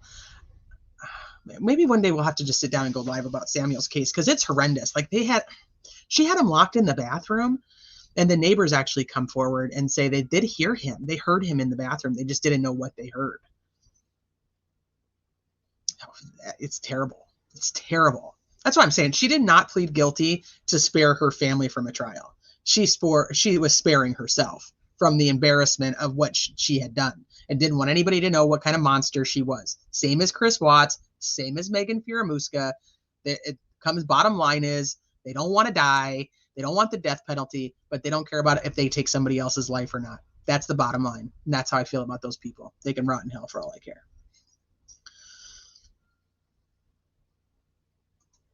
I mean, Mom abandoned him, Dad abandoned him.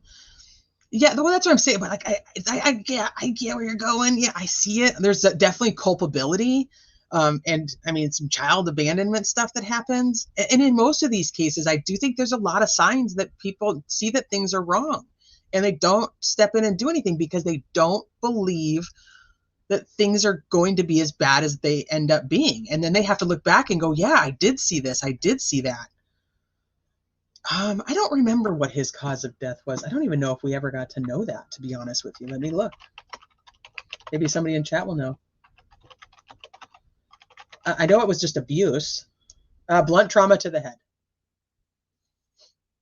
It was blunt force trauma to the head. Hi, MJ. Yep, trying to save face. Yeah, I know it was abuse, but I couldn't remember the exact cause of death. Gabriel Hernandez's case is horrendous. But the one thing is that we all know about that case because of the publicity that it got, and because now obviously there's a Netflix on it, but you know, and everything that happened to her while she would, you know, while she was in prison, which, you know, I'm not going to say one way or the other whether I agree with or not, but you guys probably all know. But some of these other cases, like this chick pleads out, and now is anybody even going to know who? Here, I'll tell you guys how I feel about this, because Samuel Olson's case has never been like mainstream media. It's never been huge. It's never been, I mean, a lot of true crime people know about it, but it's never really been, it's never been like mainstream. It's never been like, it's never taken off. It's never become viral. So I made the post on my community wall the other day. Let's see what it's at right now. I made a post about it on my community wall the other day, and why can't I get to it? There we go. And people, like, there was like a handful of people who knew about the case or remembered something about it, but it doesn't have nearly the interaction of a post of, you know, like a Lori Vallow or a Letitia Stauch, because most people don't know who the heck it is. It's just another case of child abuse where a kid's found in a tote after being beaten to death. You know what I mean? Like, it's sad. It just doesn't, Aaron, I appreciate that. I appreciate that. But there's so many that I can't even talk about. There's so many. That's the sickest part of it. It's like, how many times, and there's a handful of creators who do a lot of coverage on kids' cases. And then there's a handful that can't, they don't even touch kids' cases because it's too hard for them. But with all the resources and all the people who do cover kids' cases, there's still not even enough people to talk about all the abuse cases and all the children who die from child abuse from their bio parents. So many times it's a freaking girlfriend or boyfriend of a bio parent. How many times there's drugs involved, and then when there is drugs involved, it just kind of goes like, well, that's drug people, you know, it's just how it is. You got all these kids with these drug addicts, and that's what's going to happen. There's too many. It's too much. Put them all into the prison. Crimes against kids and dogs, all pets deserve life, in my opinion. They never rehabilitate. Yep. Oh, Adrian Jones. Yes. She was running around with flyers. Maybe Tim called her, put out flyers. He chewed her up and spit her out. I loved him ever since.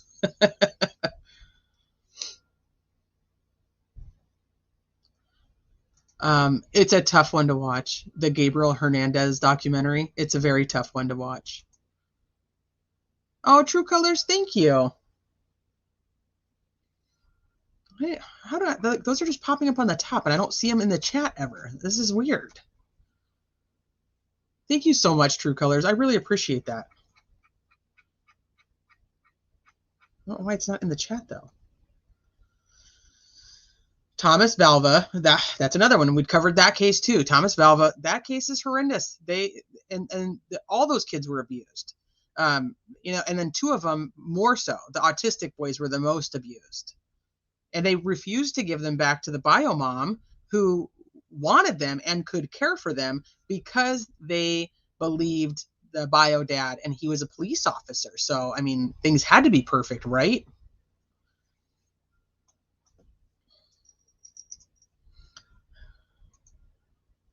I think I've told this story on here before, but so, you know, I'm from a generation that we got spanked, right? I think most of us are probably right around the same generation, and we got spanked. That's how it was. And so when I had kids, I was like, you know, I'm going to discipline my kids, and that's how it's going to be because of this whole, like, that's how I was raised, and I turned out just fine. You know, that's how it goes. And so my oldest son, I spanked him, and after I spanked him, I fell apart. I felt like the worst parent in the whole world. I couldn't believe I couldn't believe I'd ever do something like that. And the look on his face, he was so heartbroken that his mommy could do that. I was like, I just sat in my car and I cried and I cried and I cried. And I've never been able to do it again. So I always feel bad because my oldest son is the only one who's ever actually gotten spanked. And my other two, like, I may give him like a tap on a diaper, but I mean like an actual like spanking. I just could never do it. Like a tap on the diaper, like, no, don't do that. When they're tiny, you know, not like baby, but you know what I'm saying, toddler age. But I could not ever put any type of hurt or sadness into my children that way. And like I said, and it was a spanking, and it was probably, I mean, I don't remember even what it was about at this point, but it was probably, you know, deserved some form of discipline, whatever was happening. But I was like, this is too much. This is too far, and I can never do this again. So yeah, 63 and got spanked. Yeah, I got spanked. Ironically, I got spanked by my mom. My dad never spanked me. My dad was not the disciplinarian. My mom was. But my dad and I, when I got older, we'd have our tiffs, but it was never like I never got spanked. Yeah, I got spanked. Yeah, everybody got spanked. Did you hear about the 19-year-old went to the ER?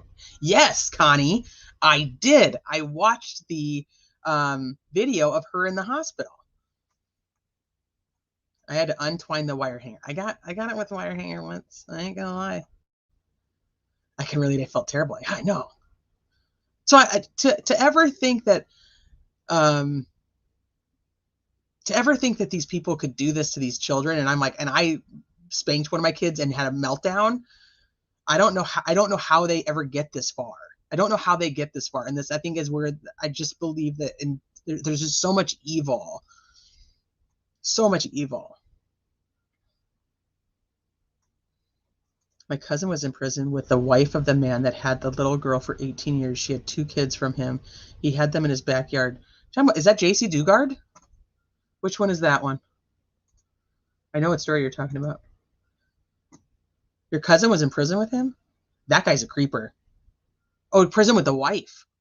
Oh yeah, she was creepy too. She was okay with all of it. She's sick.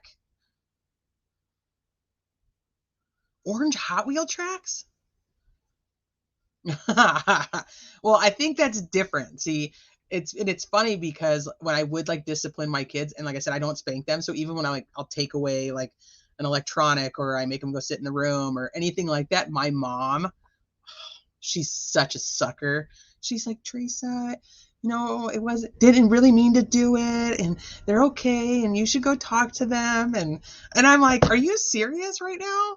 If that had been me, you know, 35 years ago, we'd be having a whole different conversation right now.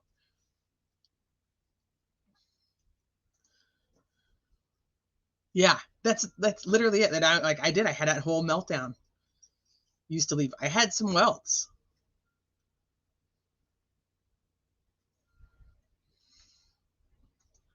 Well, I don't know. I think that there's like I'm all for punishing and disciplining children. So don't get me wrong. I think there's different means and methods per each family. I think that there's a line that gets crossed, and that's where these people end up here. And for me, my line was I couldn't spank them. Now, do I believe that that spanking your children is always a terrible thing? No, I think that there are circumstances where maybe a child does, you know, deserve a little spanking. I think that there's that line that if you're going to cross it, you've got to be very careful. You have to understand that it's not always necessary, but all kids are so different. I have 3 kids. All 3 of them, they respond completely differently to my direction, my words, how I speak. And then they're like, well, this one's your favorite because you talk to them this way. And it's like, no, I just do that because that's how I get that one to do what I need them to do and listen to me. So I'm not anti-spanking, and I don't hate people who spank. I just think that there's a line that's very close, and you've got to be very careful with it. That's my bottom line. Yeah, I got spanked, but rarely. My feelings hurt more than the spank. Well, I also realized that, like, for my oldest in particular, he was so heartbroken when he got spanked that I know that he never wanted to ever feel that, like, that he ever disappointed me that way. You know, and it was almost like a weird thing for both of us, I think, because he never, I don't even think it had to do with the spanking, because I mean, I don't think it could even hurt that bad, but it was his sadness that I could do that really changed like how things were between us. You know what I mean? Because I was like, I could never hurt him like that, just because of like the way his soul was. Like my little, now he's a whole nother little, he's definitely got the most attitude of all three of them. He would not respond to the same way as my oldest would. They're just very, very different. I understand, Amy. I totally understand. And I also think that it triggers based upon, you know, what you've been through in your own life and what you've seen happen to other people in your life. I do. I just, like I said, I'm not anti-spanking. I'm just personally anti-spanking because I know how I felt. That's it. But I am anti all of this. I can tell you that. All this abuse, this is too much. There's no reason for any of it. There's nothing a kid could do that's that bad that ever gets them into the point where they need to be locked in a bathroom. They need to be hit in the head. They need to be, in the Gannon's case, they need to be, you know, stabbed 18 times and shot at 3 times, and with, you know, blunt force trauma to the head again. There's nothing that ever puts somebody into that position, or like a Gabriel Fernandez. Yeah. I'm thankful I got spanked. I hated it at the time, but appreciate it now. I am who I am from the discipline I received. It taught me respect to elders as well. And this is another thing that I would go with, because I do see that there is a change in how the respect for elders is not necessarily there. Children necessarily don't have it. But by being a mom, I'm telling you, I think it also has a lot to do with the different kids' personalities. My oldest, my youngest, my 2 boys, they're very, very different personalities, and they respond very differently. I was the generation where you got spanked in school. They took you out in the hallway and they spanked you in front of everybody. I don't think I ever got spanked in school. If I did, it wasn't that bad, because I don't remember. But I remember watching other kids get spanked. Yep.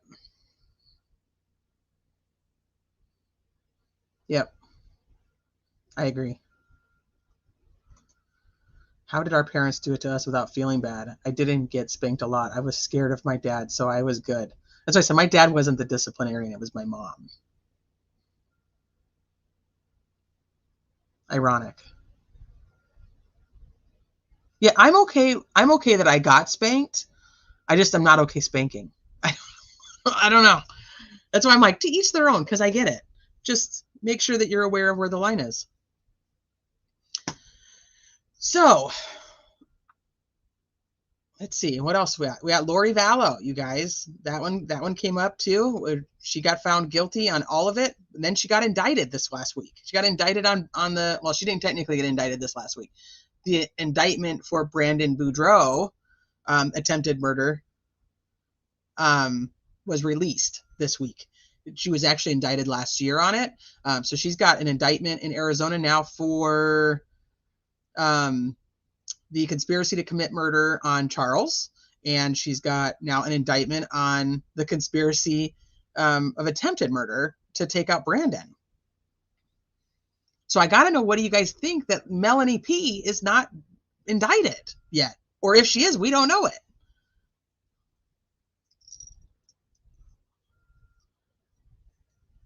Yeah, the generation of being spanked at school. You can do that in schools. It depends on the state laws and the culture in the area of the country. Oh, that's interesting. The worry dumbbell braids today. Should I braid my hair like that? I should have totally braided my hair like that for you guys.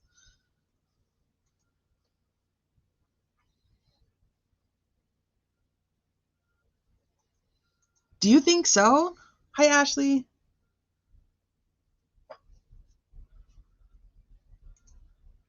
I want Melanie P to face the music more than any others for some reason.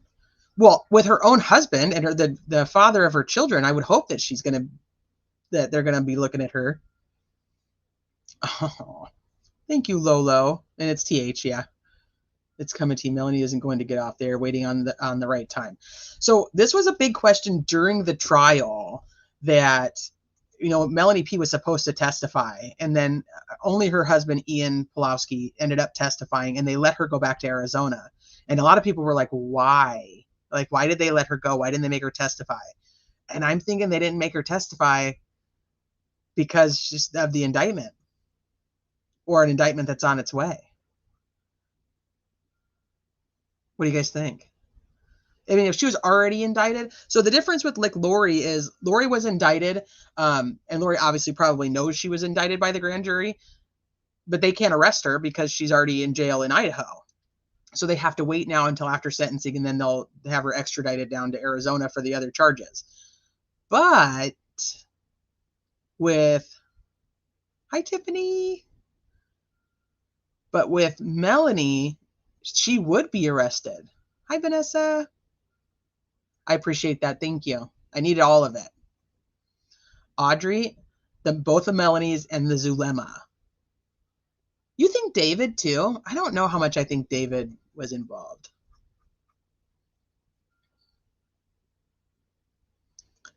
You think Melanie's kids would have been killed if she had them with her?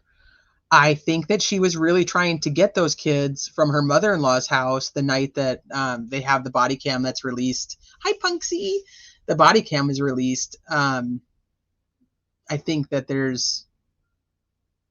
I think she was trying to get her kids, and I wonder if something nefarious was going to happen.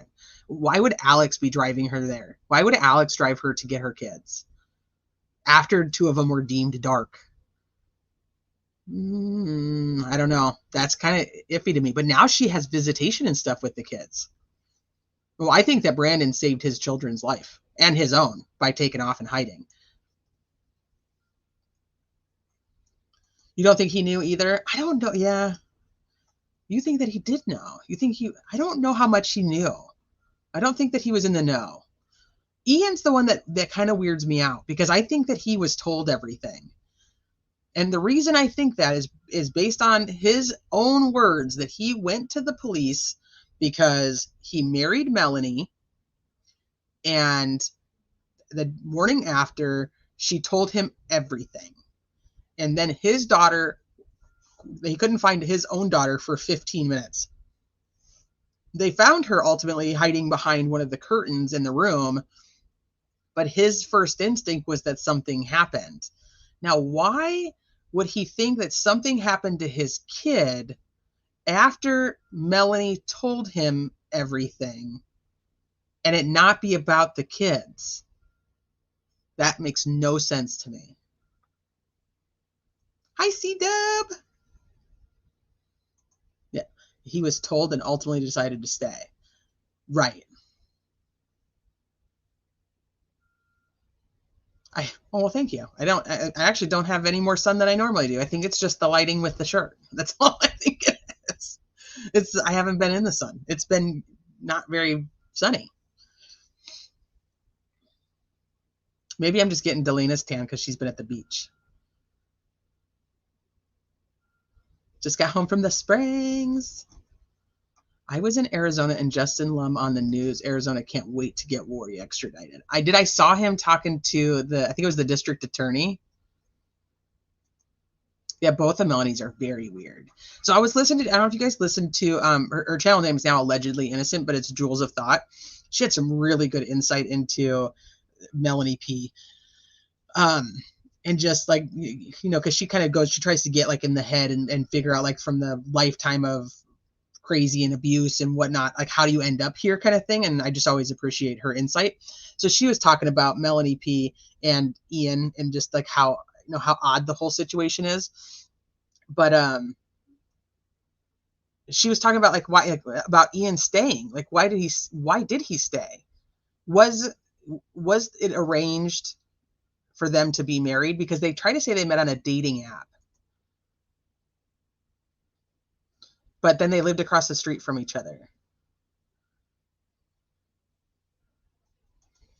Well, my firm belief is they wanted to get rid of all the juvenile children, all the minors, because they needed to have the ability to create, their church of the firstborn. So they were trying to create this whole new generation. And so the adult children got to, this is, once again, we're totally speculating. This is my speculation, so take it for what you want. I think that the adult children got to live because they were already raised. They're gone. They're basically out of the house. Nobody is, they're not going to take away from the next generation that's going to be born, the firstborns, right? But all the minor children are, because they're still going to take up time and energy and all the things that what the Church of the Firstborn was going to want was all these children born that would have all the attention and be able to have all the power given to them. So I think that's where that comes in. That's my opinion. And I think that's why all the adults were spared, because they didn't need all the attention anymore. What happens to Lori's sentence in Idaho if convicted in Arizona? She has to serve it. She has to serve both. And I think that typically they work out which one is going to be served when, but she would have to serve both.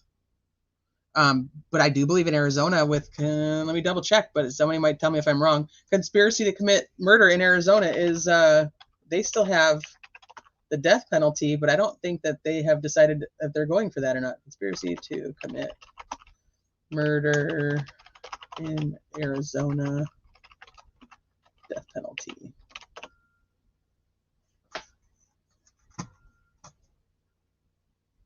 Conspiracy to commit murder is a serious charge in Arizona and can carry a hefty prison sentence if convicted.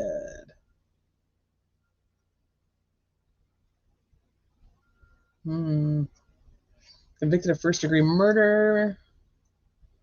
Maybe they don't have it with that one. I'll have to do some more research into that if you guys don't already know. It's just, yeah, so it's just life. So I don't think it would ultimately matter. Now, I guess it's going to depend on during the sentencing.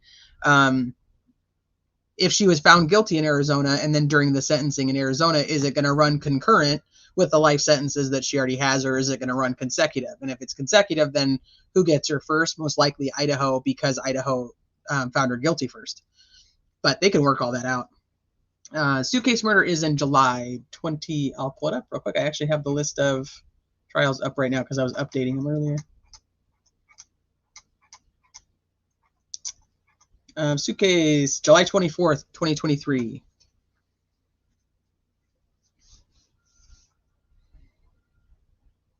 Let's see what else I missed in here.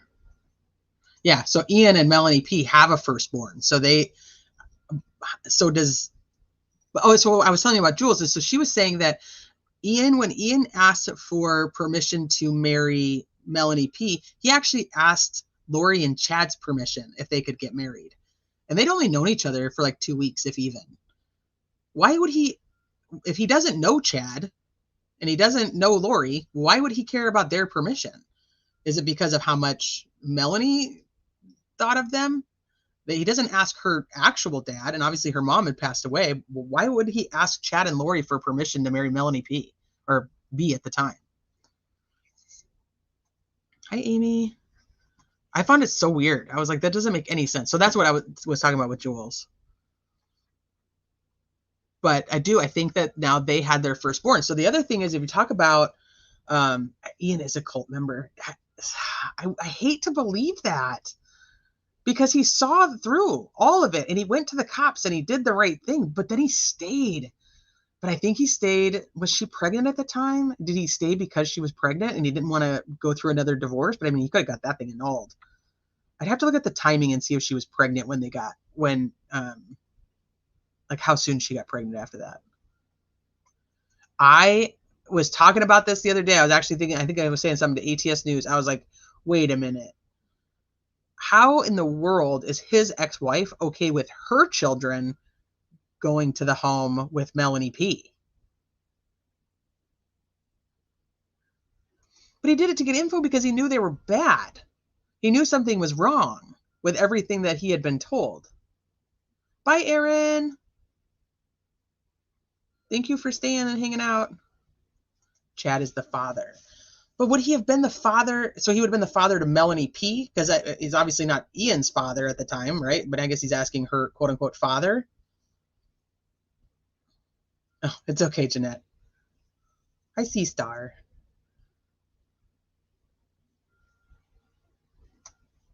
I see.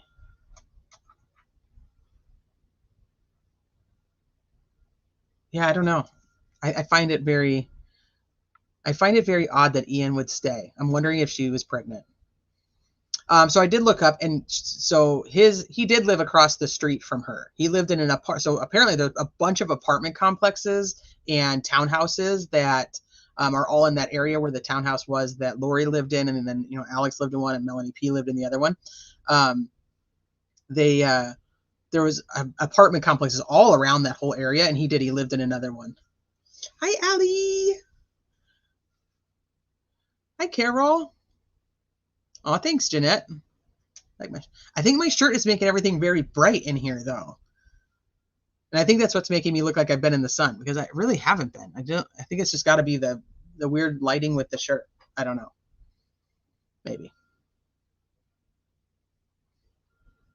I didn't hate it. I think I saw one that was Happy Mother's Day to everybody except for Letitia Stauch and Lori Vallow. Yeah, so she was knocked up soon after. So that's what I'm wondering. Did he end up staying with her because she got pregnant?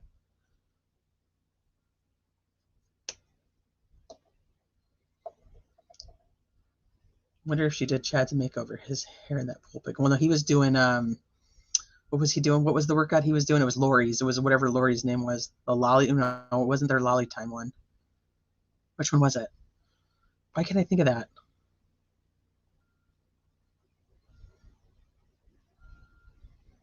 Baby was born in late August, early September, and they were married at the end of November. They were married November 29th, right? Or were they the 30th? They had the firstborn. Yeah. That's what I'm saying. They had the firstborn. But I think, so what I was going to say is talking about Melanie G too. So Melanie G has like 3 or 4 kids of her own with her husband or ex-husband, because now she's with David. So was she set up, were her and David set up so that she would have a baby?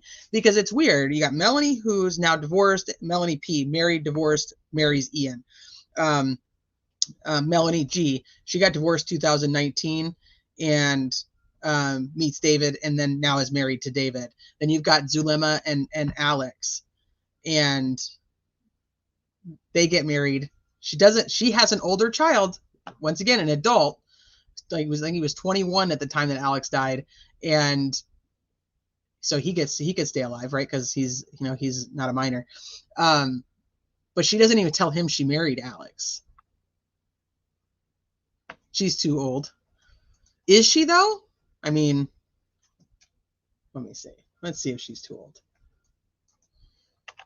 She has, her children, she has young children. They're not like babies, but. So she's 51, 52 now. So 4 years ago, or 2018, 2019, I don't know if she's necessarily too old. I know that, it is a little old, but no, I don't see any member stickers being posted. I'm going to pull up my, hold on. No, I don't see any of that. What the heck?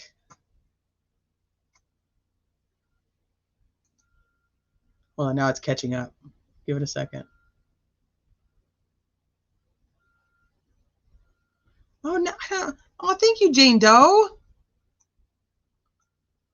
It's catching up now, so I'll be able to see. Okay, hold on. Let me go back. No, I missed all of that.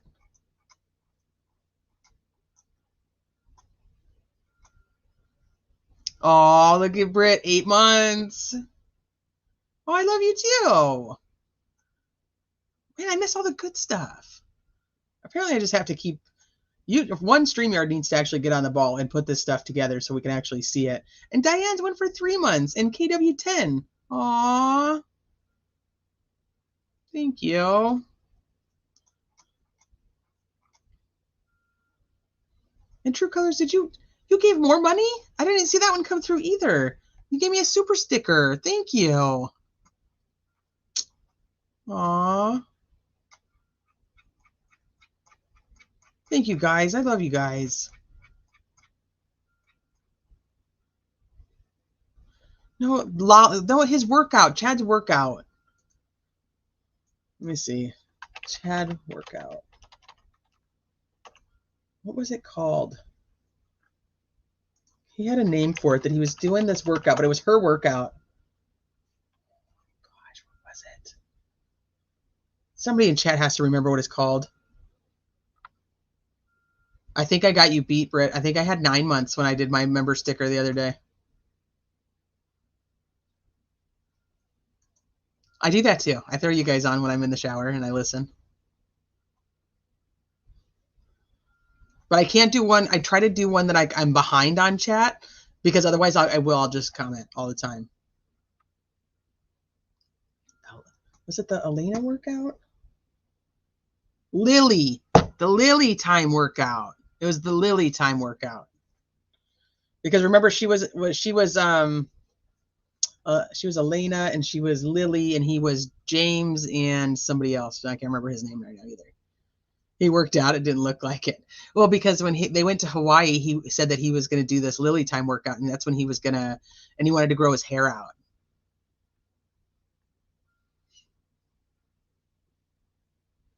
The horizontal mamba workout. The storm. Oh, God, the storm. It's so bad. People were posting memes of like an actual storm like above the jail where Lori was being held. So bad.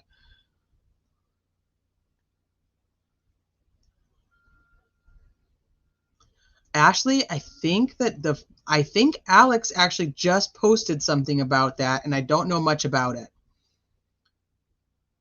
Yeah, the Lily workout. Hi, small town girl. So he was losing weight and was growing his hair out and, you know, doing all these things and getting tan. That was the other thing he wanted to do. He wanted to get tan.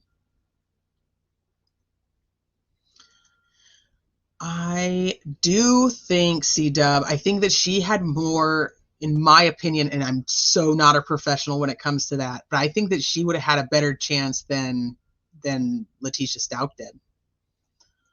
I'm not going to chat. I'm about to pamper myself with a scrub and shower mask and shave my legs and all the things. Whoa, hey. Whoa. See you later. Just mainly came to say hello and not just creepily listen. I love you, Allie. Thank you. Lily conjured up the storms. Okay, you're going to do that one tomorrow morning? Okay, I'll try to listen to that one. And that one is the one Madeline, and I hope I don't mess up her name too bad. Pantoja? Which one would it be? Family is getting no help from Ellie, and the ex-boyfriend is sus. No, the one that I was actually recently looking at was Nikki. Oh, shit, my brain is not on it. Nikki. I'll go to my Google history and I'll tell you. Come on. Why can't I think of names?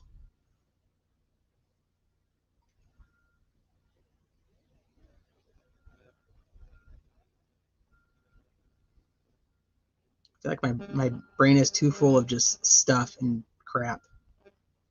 Somebody in chat's probably going to know.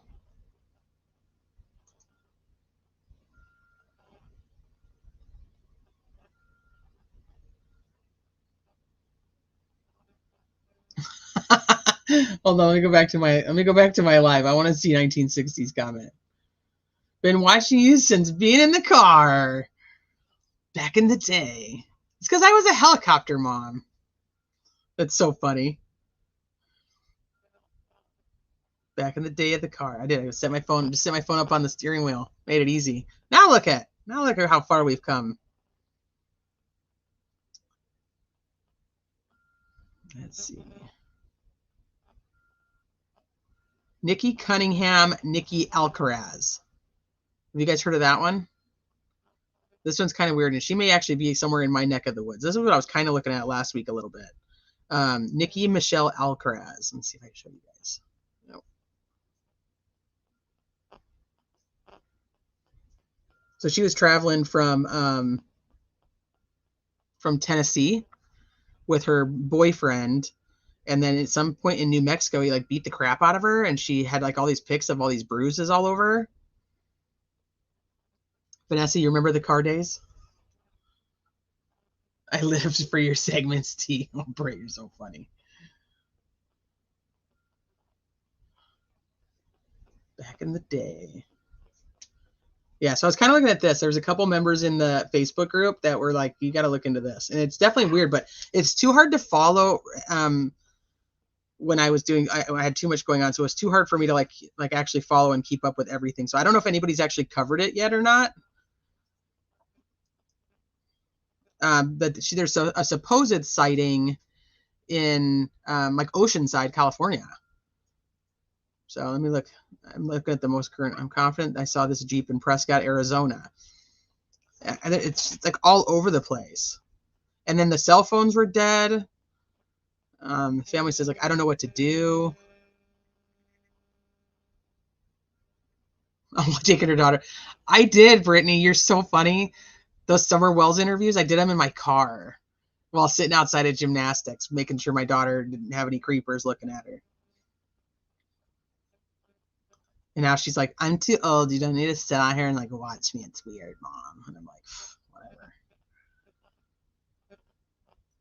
So Nikki has 2 kids. They're not on the trip. They were supposedly with some other guy, but they like abandoned him in Texas and like took all of his stuff. It's a very weird story. So if you guys, so her name is Nikki Alcaraz. Here, I'll put up on here. Because she has 2 different names. So Nikki Alcaraz.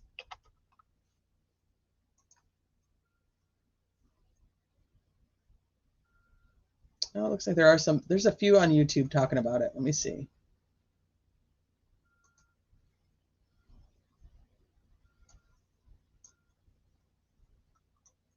Let me share it with you. Oh, Vanessa, weren't you already a member?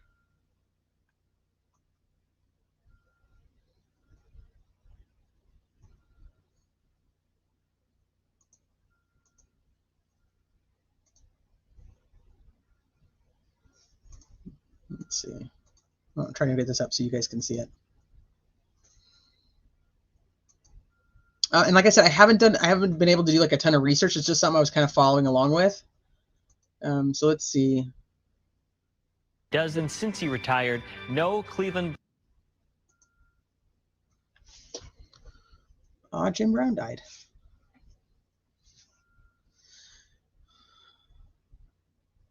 Yes. Yeah. Quite a life. Thanks, Robbie. And thank you for joining us. TMZ is coming up next. Okay, We're back for Fox 10 News at 9 and 10 o'clock.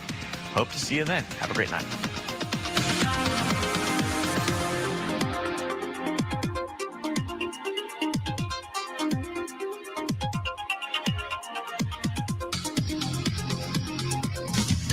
Fox 10 News is always on at fox10phoenix.com. Trade your current vehicle and save thousands.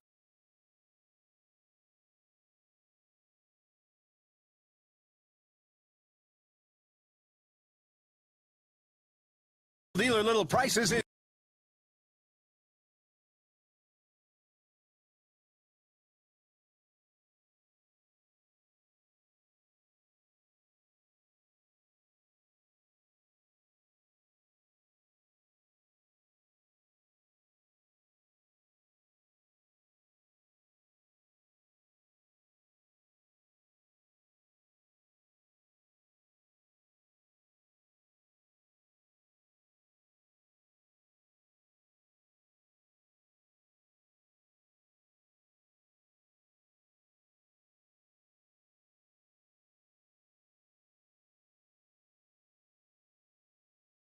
Shit, no, you can't hear it because I'm muted. And I'm just sitting over here just talking up a storm, aren't I? What the F?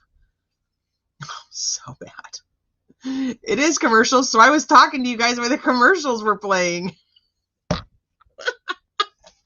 And I was talking about Summer and Dawn. Oh, goodness. Hi, Princess Megan Elsa. So dumb. I'm sorry, you guys. It just goes along with it. Anyway. Woo. Okay, this is not giving me anything that I want.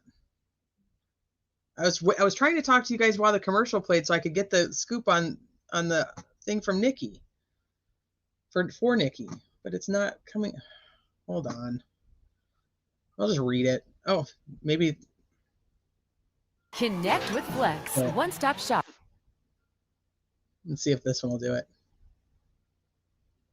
Anyway, I was saying that I've seen some grumblings going on about the Summer Wells case, a couple screenshots that have now been shared by one of Candace's ex-friends, and Dawn just all over the place like Dawn does. Is working frantically to try to bring her home. They believe she's in real immediate danger and could be here in Arizona. Fox 10's Stephanie Bennett joins us live with the story. Steph?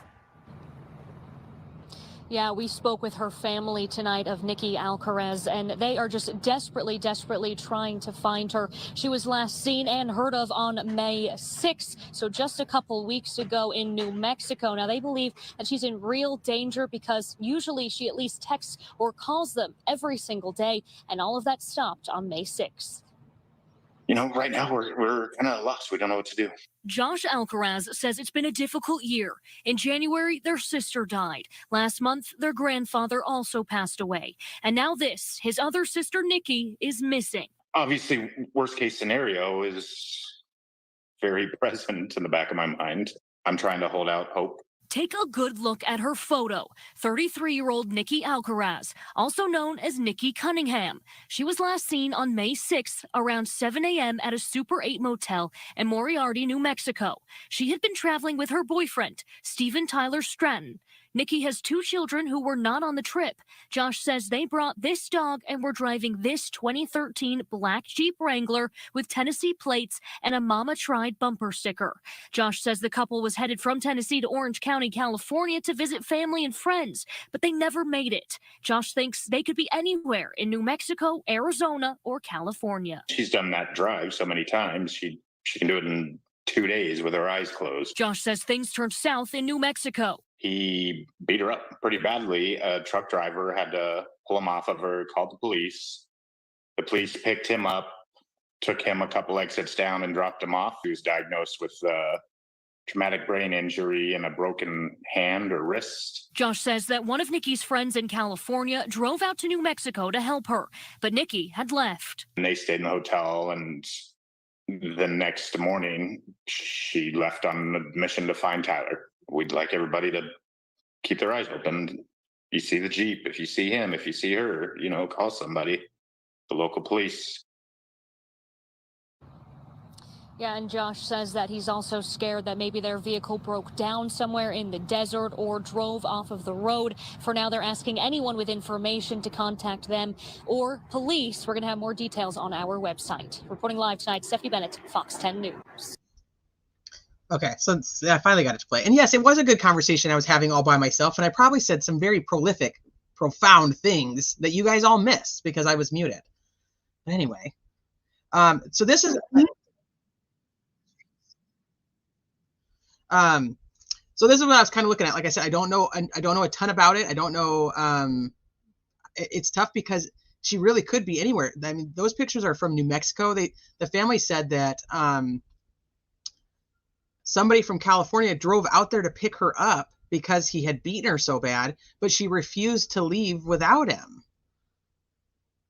And then supposedly she was spotted walking the street in Oceanside, California. So I mean, you're talking, you know, New Mexico, Arizona, and California. That's a lot of ground to cover.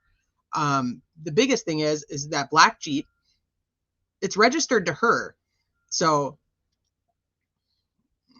if he has it and she doesn't, then there's an issue. She has 2 kids that were not with her, and that dog that they showed, the dog was with them. So people have talked about that they've seen that they've spotted the dog. People have talked about that they've spotted the Jeep. Like I said, I haven't done a ton of research. I have not been able to confirm that any of those sightings are legit. So I don't even know where anybody would be looking. So I guess if you're in Arizona, New Mexico, California, but now she's been missing a couple of weeks, they could really be anywhere. Thanks. Oh, thank you, Princess Megan Elsa. So it's tough because I don't know really where to look yet. So even though you muted us, well, technically I muted me, but hi, Crime Curious. So this is kind of what I've been doing. And then I've been kind of following this one. Like I said, a couple of the people in the Facebook group had recommended it. So I was looking at it. And then I have a documentary that I've been working on for Leila Cavett. I don't know if you guys are familiar with that case. That trial is supposed to be starting over the summer as well. Whether it will or not, I don't know, but I'm working on that. I actually have been trying to put something together for Summer because I do feel like that's what I was actually saying. I think when I was muted, I feel like Summer's really gotten very, very lost in the entirety of everything that's happened on YouTube.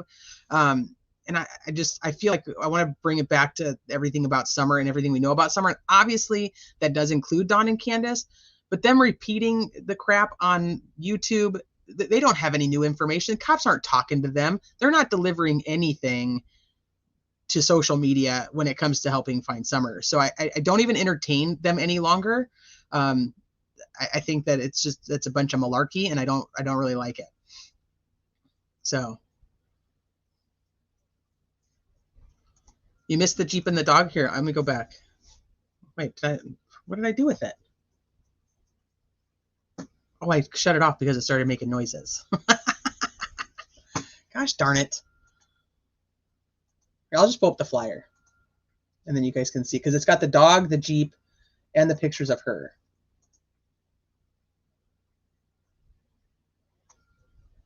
This one doesn't have the dog. Oh, this one does.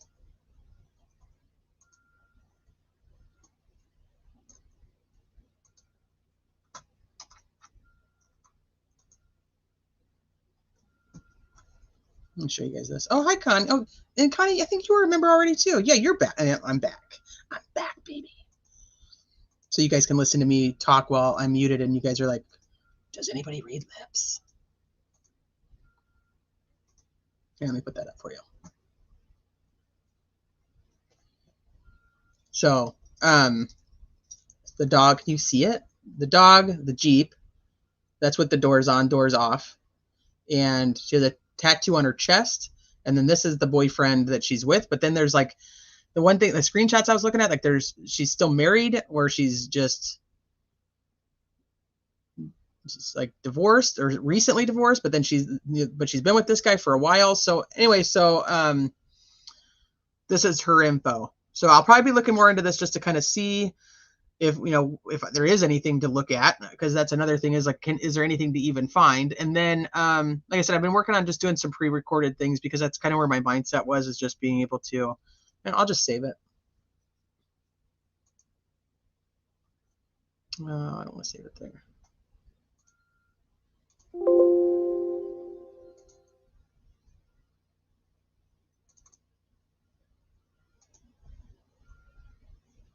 I can pull it up for you. That way I can zoom in on it too.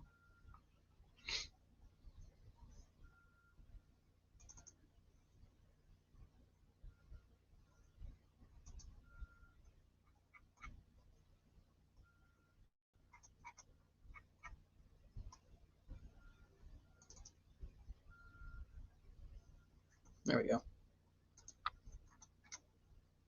There we go. Is that better? Can you see it better now?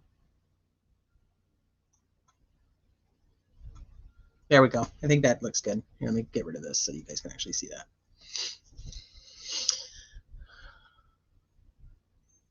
that. People are starting to bring Summer back to life again. I'm so glad now that our 3-year times 3 trials have been served justice. Yes. And Summer's always been a case that's been very close to my heart. I cannot stand all the fighting and the hate and all the crap that goes along with covering Summer. So that's why I was like, you know what? I have a lot of info and a lot of things. I'll just put it together like in a little documentary, and that way it's there, and it's not lost in the oblivion, and that she's not lost into the chaos of YouTube. So do I have a timeline on any of those? No, not really. I don't. I just, like I said, it's just, I didn't want to not do anything over the last couple of weeks. So I've been trying to keep up with the trials, like I said. And then this is kind of just where I put my focus, because it was really hard to go live. And then even knowing, like, last time I went live and I just sat here and cried to all of you, and I was like, that's embarrassing. I mean, obviously, most of you guys know, but it's still, I mean, it's tough. It's not something that I want to be just living over and over again. So anyway, those, and then the next child's case, what I was going to be covering was Crystal Smith, who is Aiden Fucci's mom. And if you guys are familiar with Aiden Fucci, we talked about, with Tristan Bailey. So, he stabbed Tristan multiple times He pled guilty, but his mom was still supposed to be going to trial actually this last week on the charges of tampering with evidence. So she ended up pleading guilty and serving 30, I think it's 30 days with 5 years of probation or parole.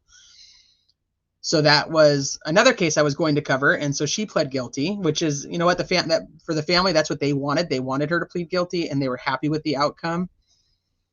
And, oh, thank you.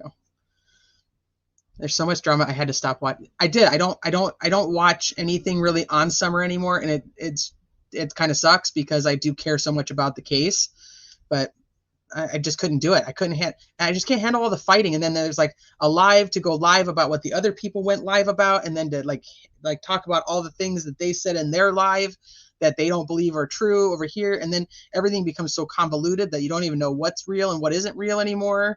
I don't know. I don't do all that. I can't. And I can't watch all that coverage. There's not enough freaking hours in the day. And then you don't even end up knowing, you don't know what's true and what's not true. So that's just a mess. But then there's the suitcase trial that's coming up that I know that the Ward Case Studies is going to be covering. And I think that, Britt, are you still in here? I think Britt was going to cover it too. Watts fighting was like that. Yeah. And I think that's what burned me out on Watts to begin with. And I hated it so much that I think that it's like almost like a mini version of like PTSD, because I'm like, I can't ever go back to that. I can't go back to that. And I did it with Watts. I watched all of it. I watched them. I went back and forth and I watched this one and then I'd go over here and then I'd go over there. And I'm like, so Sarah Boone, and that one starts on July 24th. Did you guys see Keegan Kline for Delphi? Speaking of crazy cases, he was supposed to be doing his sentencing for his plea, but something happened. Did you guys see that? The big one that I know I will be talking about next, though, is Harmony Montgomery. Her dad is going to trial for her murder in August. And then September is Larry Milletti, which I'll be talking about that one too. And Amari Nicholson. Those are the big ones. Yeah, about who's right and who's wrong. And it's like everybody just loses the fact that, like, hey, by the way, there's a kid that's missing. Nobody gives a shit whether you're right or you're wrong. Like can we talk about the truth of the matter? I heard something but was not sure what happened. About Summer. Ashley, is that the one that you're talking about? I know I skipped all over the place, so that's my fault. And then the next one in June is, oh, you heard something about the question that I freaking asked. Oh my gosh. Okay, hold on. I'm gonna show you guys that now. Keegan Kline, dude, he was a mess. I didn't really get to see what actually happened that stopped the sentencing, because he took a plea deal and was supposed to be sentenced, and now I want to find the article that I was looking at.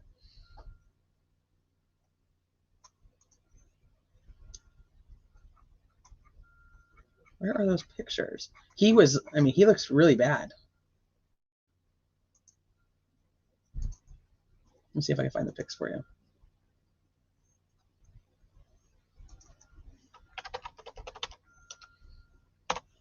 But I still don't know why his sentencing got stopped, because like he was already at the courthouse and everything.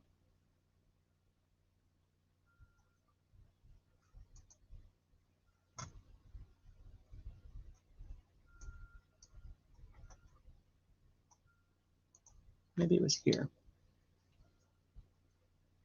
He wasn't pretty before. I know, he wasn't pretty before. You're glad you missed the Wells case? Well, yeah. She's a cute little girl, though, and she deserves to be found, and she deserves justice, and that's the only thing I'll say. Yeah, Keegan Kline. Ashley, I figured it out. Just took me a minute. Harmony is super cute with her little glasses. Hi, Blondie. Hold on, I'm trying to find the freaking picture. Of course, I can't. Nothing's ever easy.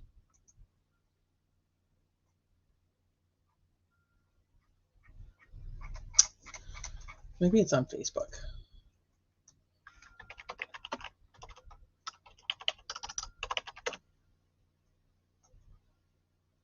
Ah, here it is.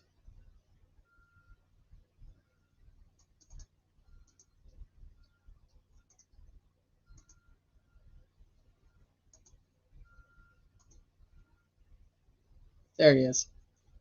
So let's see if the article will update us on what happened with him. But he looks really bad. Yeah, Sarah Boone is end of July. So Delphi is one that has always been close to me too, close to my heart. So I try to keep up on that one. That's another one that kind of gets like, people get real mad if you say anything wrong about that case. So let me see what the his sentencing hearing was continued. He says there's evidence he never had a chance to. He says there's evidence he never had a chance to review and may even withdraw his guilty plea. His attorney has until next Friday to file the new motions. So his new sentencing is scheduled for July 27th. Uh-oh.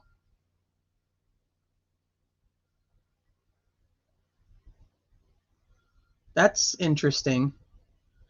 There was evidence that he never had a chance to review, and he may even withdraw his guilty plea. Shit. Oh, CW, you're funny. I feel like I forget everything, or I get things all mixed up. Klein did not give up Allen. No. Not that the public was told. No. He looks puffy too. He was a little puffy going in though. He wasn't the Mr. Skinny Man. It's suspected that this thing was a stall tactic. If he withdraws his guilty plea, what is that going to mean? Hold on. So let's see what this article says.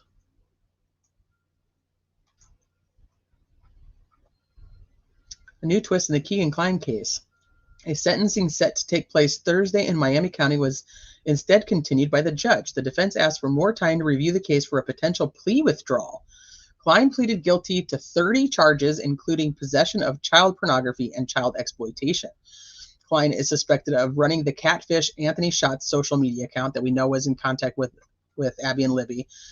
They believe that account was communicated, but Klein is not a suspect or a person of interest in the Delphi double homicides. So he may withdraw. So what evidence was he not privy to that would make them be able to withdraw it?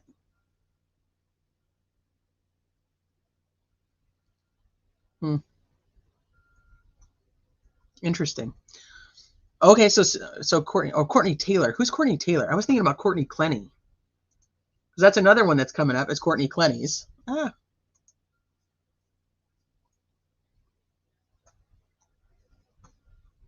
Her trial's supposed to be starting in June. He got caught with a ton of CP. They ended up actually dropping charges when he was taking this plea. They dropped some of those charges, and then he was pleading to these other ones. So what does that mean for the entirety of the whole situation? I have no idea. That's going to be a flippin' mess. I don't know. Many people have suspected that he was a second person that was actually at the bridge that day. And you would get different theories depending on who you listen to and where you're getting the info from. I don't know if I necessarily think he was there. Oh, did she go by two last names? What was her other name? Courtney what? Courtney Taylor? Courtney Taylor Clenny? Oh, well, there you go. Same one. I can't keep up with all the names. I know there's so many of them. All right, let me see who else is coming up. Okay, so I already told you I was doing something for Leela Cavett. He has a hearing this month. Kamari Holland and Connor and Brinley Snyder, if you guys are familiar with those. And then also we cover the Dylan Rounds case. We'll keep up with that one too. Megan Boswell, she got continued until 2025, so ain't much happening there. The Killer Clown is an older case, but she's actually just going to trial, but it's an older case. So I'll probably watch that one because it should be televised or streamed. Hopefully he's got the bottom bunk, Quinny. Is that man? That's probably mean. I probably shouldn't say that.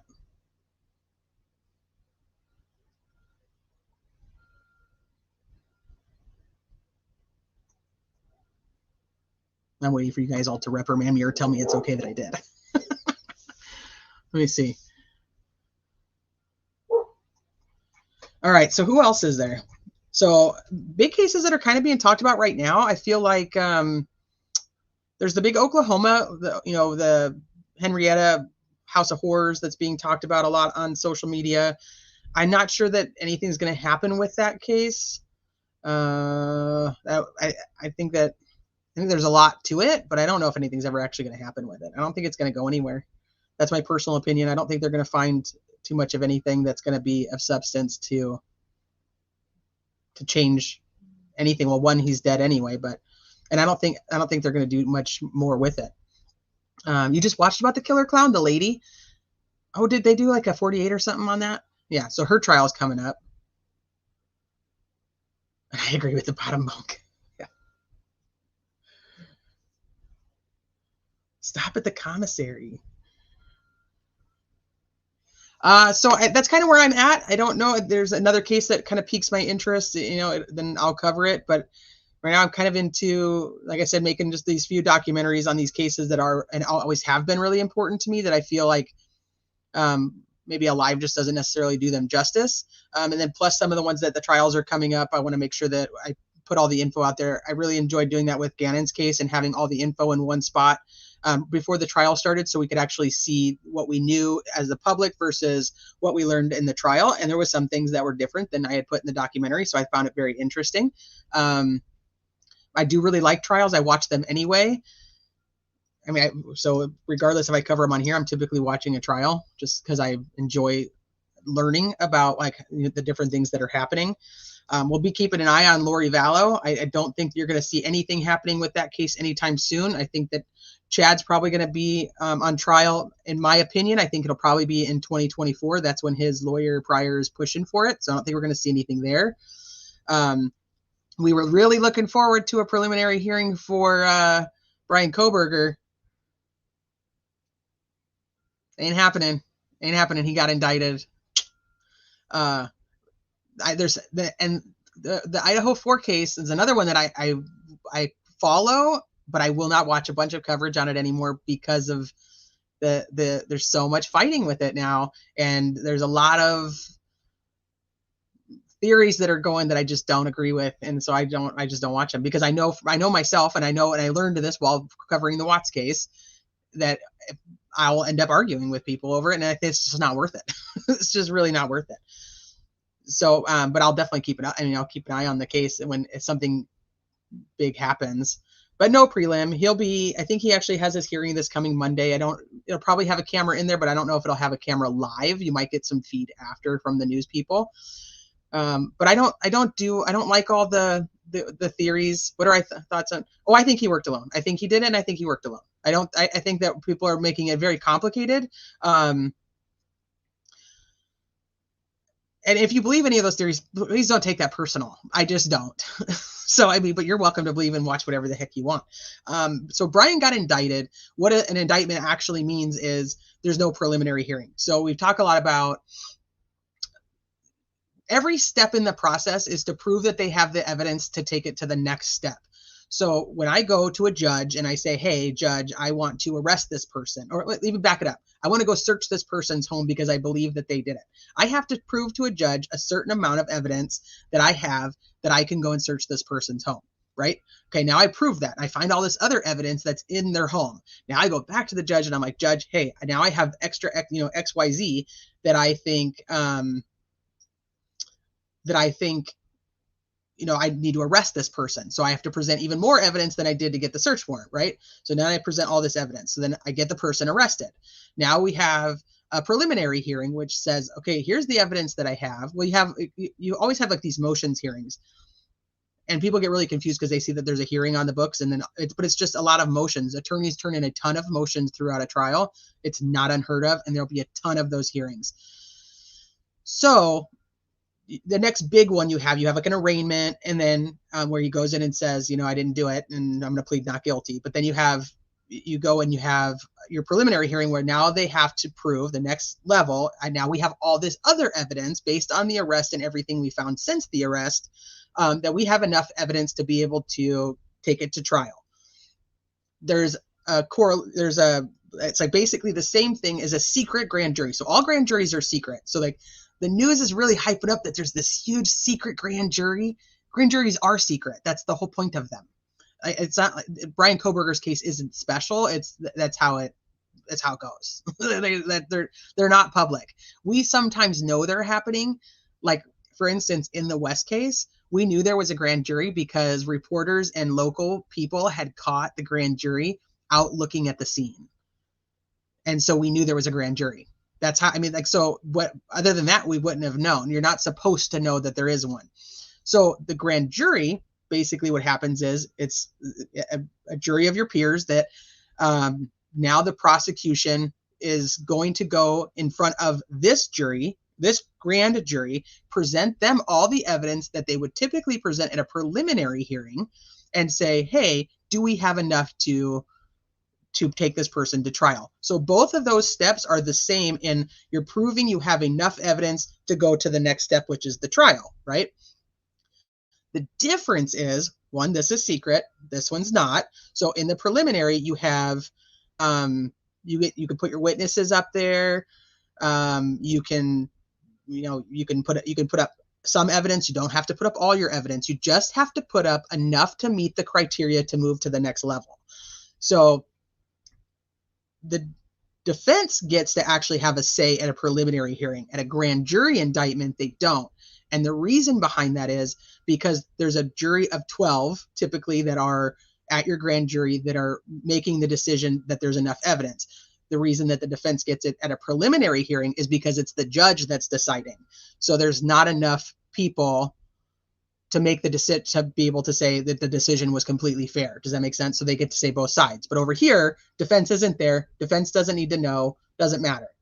So all we did was stop the preliminary hearing. Now Bethany Funky and Bethany Funk and Dylan Mortensen, they don't have to go testify. Nobody had, all the police officers who found everything, they don't have to testify because what they had to do was prove that there was enough evidence to go to the next level. And the grand jury said, yes, there is. That's it. But they don't even have to present all their evidence to a grand jury. Once again, it's just enough to get to the next level. The trial is where it's at. How we get there, people get mad. People don't like grand juries because they're secret. One, the defense really doesn't like grand juries, so they're going to really put on a narrative, and that's every single case. They're going to put out a narrative that grand juries are terrible, grand juries are really bad, because they don't have access to it. Now, before the trial, all the grand jury information will have to be given as basically evidence, to the defense so they can see it and know what's coming, but it won't be, they won't be able to fight it until they get to trial. Does that make sense? I hope that makes sense for everybody. So it's just stepping stones. Oh, you guys are very welcome. So yeah, very simple, very easy. They don't have to go through it. Yeah, they don't have to go through, all the things. So now it saves so much. It saves so much speculation. Another reason that this would happen is because there's a gag order. There's been a gag order on this case almost from the beginning. Preliminary hearings are typically going to end up being public record. They don't want the public to know all this. They don't want the public to have everything that they have.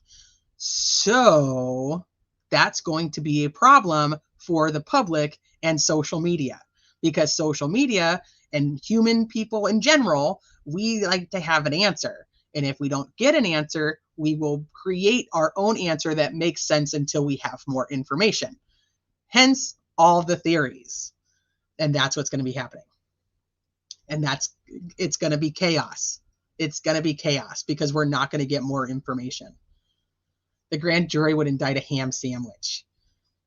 They typically do. So averagely, that's another issue that people have with a grand jury, is grand juries typically go for the indictment. Not always, but commonly they do, which is why prosecutors like them. But preliminary hearings are pretty much always in the favor of a prosecutor too.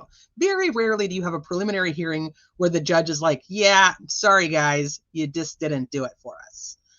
No, so we could take, for instance, the preliminary hearing for Barry Morphew. If you guys followed that case was interesting in a preliminary hearing setting, because what happened is a bunch of those expert witnesses that were on the stand after the preliminary hearings and after the motions hearings were deemed where they could not testify as experts. So come trial, they had to just testify as laymen who had this info. They couldn't be.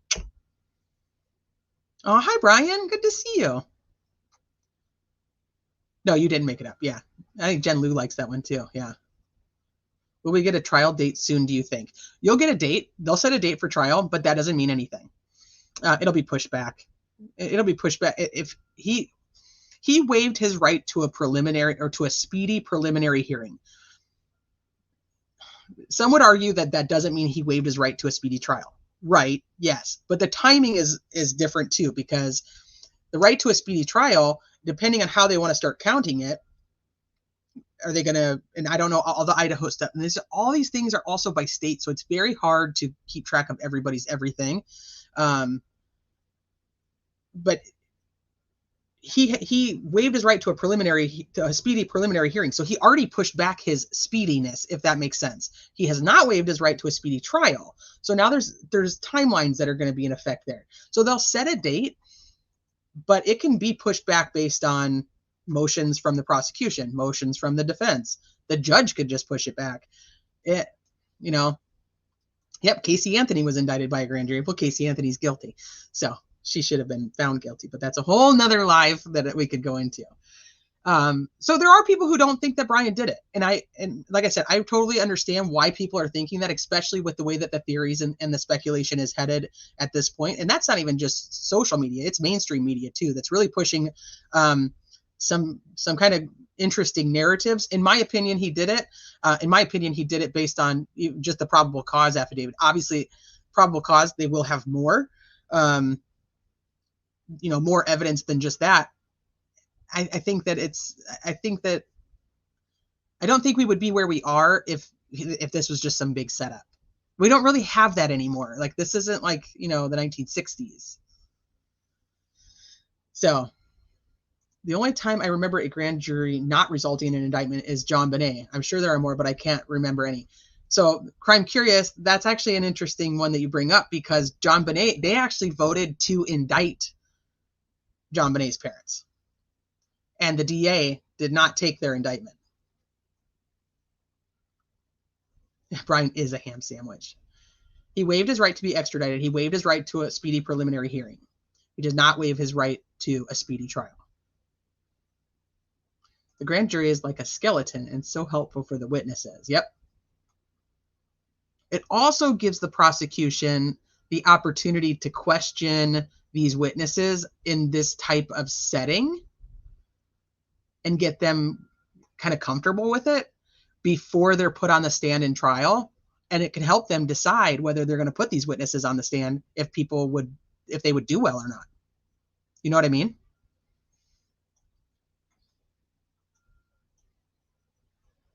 So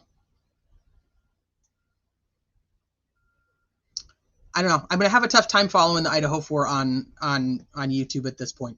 Just like I said, just because I think that people are going to fill in blanks, and then people are going to fight because they filled in the blank with a different answer versus what the other one filled it in with. So it's going to be tough. It's going to be tough. Now, could I be wrong? Shit, I've been wrong before. I thought that the jury was going to be hung in the Alec Murdaugh case. They weren't. They came back in 2 hours and 50 minutes guilty. I'm not always right, and I don't claim to be. John Bonet was marred by corruption, thus not following through with the grand jury indictment. Yep. That case is a disaster. That case was just a disaster. So I feel well informed all of a sudden. I'm glad that I could help. Let me see. Any other questions? Anything else? So let's see what else is going on. So he'll be there. He'll go to court. Brian Koberger. He'll go to court and he'll plead guilty or not guilty. I mean, he could plead guilty. Chris Watts surprised the shit out of all of us and just walked in and was like, "No, I did it." But from looking at like the motions and stuff that have been filed, the defense does not have everything quite yet. They don't know everything quite yet. So don't know if they would, and he doesn't seem like he'd be the type that's going to want to take a plea deal. But It is. It's sensationalized. I think that's a great word. And I think once it hits that point, I don't like it anymore. I mean, I like the case and I still follow the information, but I don't partake in it anymore. I don't know. I think because of the weird little like mini PTSD from Watts, there was so much of that. And I partook in it for so long and it's just so toxic. And I'm just like, it doesn't help anybody. You will still get a trial if he doesn't plead guilty. We'll still get a trial. I'm having a hard time following that. Well, I think that's kind of how it goes. It's like you have a hard time following the Summer Wells case. You have a hard time following the Idaho 4 because it becomes so sensationalized. Go back to that word. Yeah, I don't think he'll take a plea. Come down. I don't think so either. And I think you paid me a compliment earlier, but I was in the middle of talking and I don't think I actually went back. But thank you very much for the compliment. I appreciate it. Once Banfield covers it day after day, I'm over it. I was a huge Ashley Banfield fan. I really was. And she really, really kind of just irritated me with the whole Idaho 4 stuff. And I get like they have sources. I am all for that reporters have sources. But this, I have to go live every day with my source that I can't tell you anything about. Ugh. Ugh. I don't like that. So far on Depp, Murdoch, West, and Stauch, I've called the jury decision. With Murdoch, they pulled out of their butts in closing. I think I've called all of them except for Murdoch. Well, and Casey Anthony back in the day, because I thought for sure she was going to be found guilty. I liked her. I love Banfield during Watts, but she's just turned a corner. It's gotten like a weird, almost like obsessive kind of feeling about it. And I don't really like that. But she's done, she went back and was continuing to cover Lori Vallow, and she didn't have that. She was like talking to Kay and Larry and and then having like the experts on talking about the trial, and she was kind of back to normal. It was the weird Idaho 4 stuff that she just got. I was like, somebody needs to like. They were deleting segments. If you guys go back and watch, I don't remember how long ago it was now. They were deleting her segments because it was so far out there that like I watched it with Mallory one night, and then when I went to play it for you guys, it was gone. Jennifer Coffindeffer, she does. I think she does really well. I don't always agree with her, but she never gets mad at me on Twitter when I disagree with her. So I like that. Tiffany Crockett, you missed the verdict. Give it to you easy. They were found guilty, and sentencing is on July 13th. So they had 7 counts. They were found guilty of 5 of them. 2 resulted in a mistrial, and July 13th, the prosecutor will have to make the decision if he's going to retry them or not. Yeah, she's not a Nancy Grace. Nancy Grace is a character. And I think that I appreciate Nancy Grace because she's a character, and that's who she plays. Ashley Banfield is not like that, and for her trying to get into that, I think is different. It doesn't make a lot of sense. Tiffany, you're so funny. Thank you. I appreciate it. You guys are all so nice to me. She goes on air and says the car was green and it was blue. But she's like, I have a source. I have a source. I have a source. It's like, that's great. But it goes back to, I don't know. And I think this is probably part of the whole sensationalism is like people want to be the first to break some type of news. They want to be the first one that says this is what it is. And I get it. I really do get it, because there are some things that I'm like, hey, I knew that before they knew that. But then you kind of have to take a step back and you have to go, is it really worth it to put this out when it could be wrong and it could totally screw up my entire credibility because I want to be the first to report it? This goes back to the fine lines we were talking about earlier. You got to pay attention to fine lines. Name one story my AB has been wrong. Ashley Banfield? I don't know. I'm not saying wrong. I'm saying could be. Never on this case. I don't watch her on Idaho 4 anymore, Brian, so I couldn't actually even honestly give you that answer. I just know that I don't like the over dramatic sensationalism of her behind the Idaho 4 case. But I was a huge fan, and I actually still liked her when she was covering Lori Vallow. I love you, Connie. Yeah, they're not the same, but I can tell you, but I can't tell you who the source is. Just trust me that they're legit. They do. They do guard their sources. I'm not saying that they shouldn't. I'm saying that if most of my content if I come on here to you guys, let's just put it this way, and I'm not a journalist, so I don't mean to sound like I am equal to Ashley Banfield at all, because I'm not. And like I said, I do actually, I have a lot of respect for her outside of that case, or I should say outside of the end of that case, or most recent parts of that case. I think that I came on here, and every time I showed up on this screen, I had some inside information, and I told you guys I have a source. My source says this. My source says this. My source says this. Whether I am right or wrong, that is going to become obnoxious. That I can never tell you who the source is, and I can never prove to you what I know. I just tell you that I know it. And I tell you I know it because I have a source. I don't want to listen to somebody like that. I don't want to listen to somebody like that she didn't scoop the whole media world. See, Brian, I adore you, but she didn't scoop anybody. They had talked about that there was a grand jury in effect going on. Okay, so maybe she scooped it because she talked about the indicted part, but she didn't scoop anybody. We all knew there was a grand jury. They had talked about that there was a grand jury, or that the secret grand jury. That's been going on for a long time, since one of his very last hearings. If anybody was surprised he was indicted by a grand jury, I would be surprised. So I'm not going to argue with you. Like I said, you're more than welcome to like Ashley Banfield. I don't hate the woman. Oh, you were being sarcastic. She's turning into one too? Maybe I just haven't, because I've been kind of out of things, with what case? With Idaho? Is she really stuck on it? She was so rude to Stephen Smith's mom, and I wasn't cool with that. I wasn't cool with Ashley Banfield and Xana's mom. I did not like that story.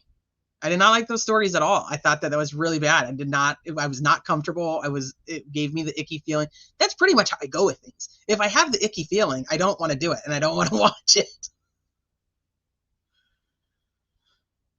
Right. And I think it's also different if I come on here and I say, okay, so I have a source that told me that, Keegan Klein's still up on my screen, that Keegan Klein's sentencing is going to be moved to, July because he might be taking his plea back. Right. So I don't necessarily have to come on and tell you my source, but I don't have to come on it now today and tell you that I have another source that says that Keegan Klein got this specific, evidence, and that's why this is going to happen. And now tomorrow I need to come back on here again, and I'm going to tell you that my source now says that this evidence of Keegan Klein's is that does not have to be your everyday. There are people who will send me stuff and they're like, hey, don't say my name. And I'm like, okay. So I get the source part. I don't like when I start to feel the ick, I don't do it. That's all I can say. Yeah, it gets uncomfortable. She has her talents, but compassion is not one of them. Yeah, you have to be able to back up some stuff, and you have to be able to say, "Hey, this is it." Like I said, I'm not blaming anybody. Go like who you like. I will never be mad at you for it. Ain't ever gonna happen. I like who I like, and I like them at different times. Come 6 months from now, I might tell you that Ashley Banfield's the greatest thing that's ever hit the television. Yes, that's really how it is. That's how I feel. Yeah. So let me think if there's anything else that I want to share, anything else that we need to talk about. I think we hit all the major parts. Like I said, all 3 trials that we covered all got guilty, all going to prison for a really long time. We don't have sentencing yet for Lori, and then she's going to have, she's got years of different crazy that she's going to have to deal with. And Got Stauch. She's already put away. She's already got her 2XL prison garb on. She's done. She's on her way to her permanent home, which will probably be where she's actually at. But let's see. West, July 13th. Oh, Brian, I adore you too. We don't have to agree on everything. I'm always okay with that. Jay Hughes, I appreciate you. Thank you. She takes it one question too far that I always am cringing because I ask more details and uncomfortable. Oh, yeah, she's done some interviews with the Henrietta stuff. I appreciated those. Tiffany, you're funny. All right, so you guys think of anything else? What do you guys want to talk about next? Is there a big case that you guys want to talk about? You want me to look at? So Lori will transfer to Arizona if she's convicted there. She will be extradited to Arizona after sentencing at some point, logistically, whenever she can be. She'll be extradited to Arizona. She'll be tried there for the conspiracy to commit murder against Charles and the attempted murder of Brandon Boudreaux. And most likely, she would end up back in Idaho to serve those sentences first because she was found guilty first. But they can work together to figure something out, and it will depend on the sentences being concurrent or consecutive. I will wear my prison braids next week. Why do they sentence some right after the verdict and others it's months later? So one that's state by state, we'll do it. The other is, so for Lori's instance, her defense attorneys had already put in motions, and you're actually at her sentencing, you're going to actually see probably witnesses from the defense, and obviously they didn't call anybody for the trial, but they're going to put people up at sentencing that are going to work to try to convince the judge that she is, she was a great mom. She did all these great things with her kids and so on and so forth. So they'd already put a motion in to the judge prior that come the sentencing phase, they had witnesses that they wanted to, and evidence they wanted to come forward at that time. So you'll see, her sentencing will probably go a couple days like Aiden Fucci's did. But Letitia Stauch didn't have anybody. And then, like I said, it goes state by state too. So depending on where it is and depending on what motions have gone in and what the judges approved. So that's why Lori didn't get sentenced right away. Her judges or her attorneys already wanted somebody there. Raspberry Dazzle, that's so nice of you. Thank you. That's so nice. Thank you. So yeah, I would be looking to see if the judge is going to allow cameras into Lori's sentencing. That would be the next big one I'd be interested in, because he supposedly denied cameras because it was going to hinder her getting a fair trial, which never made any sense to me because you already picked the jurors. Like, what are you talking about? But that's neither here nor there. So I'd be interested if he's going to let cameras in for sentencing. And then the other thing is Chad going to take a plea deal? That's a big one for me. I don't, because he's still got a death penalty hearing or trial. Then, and Chad's probably not going to be till like 2024. But his attorney did not argue against having cameras in the courtroom. So do we get cameras if Chad does go to trial? Will we get to actually watch that one? Maybe. Delana, did he take pictures? Did he take pictures of the house? He would have had to have, if he was going to turn on Lori, he would have had to have done that already. I highly doubt that they're going to want him to turn on her for the Arizona stuff. I don't know if Idaho would give him a plea deal for the Arizona stuff. I don't know. I don't think so. That's just my thought process. I don't know for sure though. I think they're going to want him. They're going to want him for Tammy. Arizona didn't even charge him for conspiracy on Charles or Brandon. They didn't do any of them. Arizona didn't charge him at all. And we know he was involved talking about the stuff with Charles because he was making the phone calls to the mortuary. And they were talking about him being, a dark spirit and all the things they had to do. I would love that if he would go to death row. So my opinion is it's not going to be that he turns on her. My opinion would be that he would take a plea deal to not have to go to death. The jurors wanted more of a defense. That actually is interesting to me that these jurors are coming forward. because they are giving a great insight for prior and what's going to happen in that case. But most of the jurors that I've seen the interviews with so far say that they do believe Chad is guilty. So, I mean, and it's going to be the same jury pool. It's also in Ada County. So, same jury pool. Oh, thank you. Thank you, Raspberry Dazzle. Hi, Eric. We are all just hooting and hollering. Oh, Enon Harsh. Oh, God, don't get me started on Enon, Brian.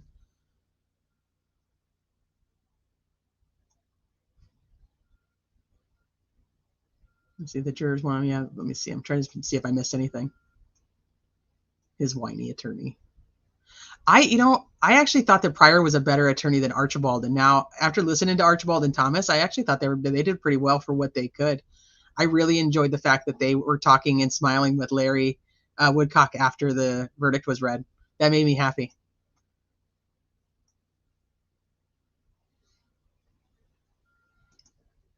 Yeah, I think he might take a plea deal. Only because I'm telling you, these guys all thought that and I think they saved stuff. I think the reason like Garth Daybell did not take the stand is I think they're going to have him testify at Chad's.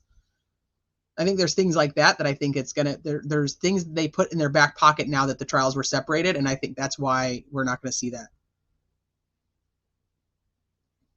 Enon, I forgot about him. My son was saying, this is so weird. The people staying there are probably going to call Elian ruin my career. Probably not. They're probably used to people taking pictures. Oh, Rachie, I absolutely think she was pissed. She was pissed when Archibald called Chad's book stupid. And I think that who was I listening to? Which lawyer was? I was listening to a lawyer. It might have been the lawyer I don't remember who it was.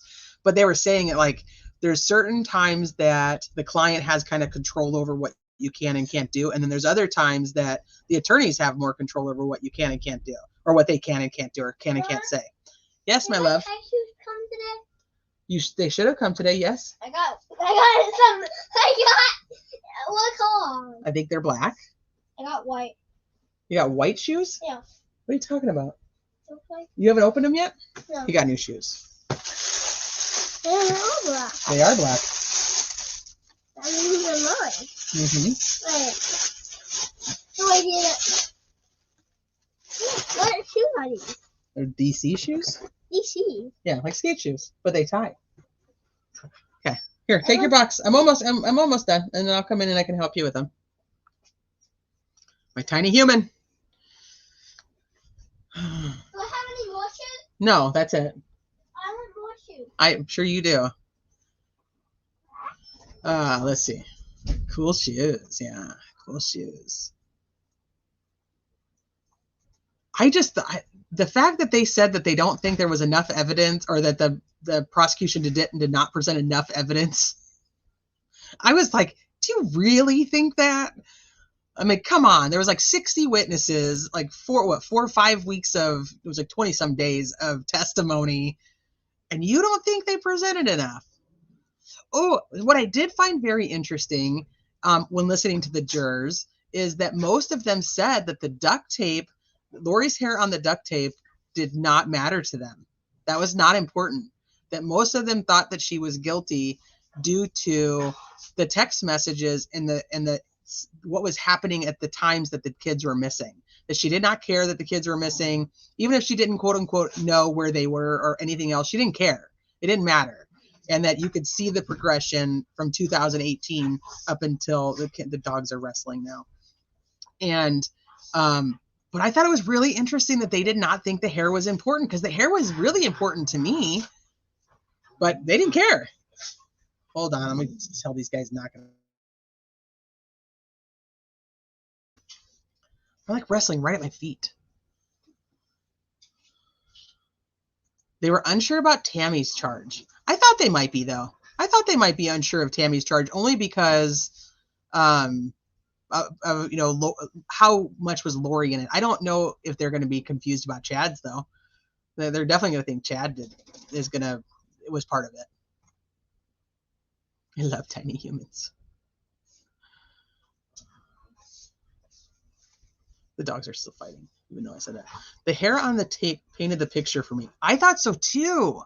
I was like, that shows that she was in the vicinity or around the items that were used after he was wrapped up.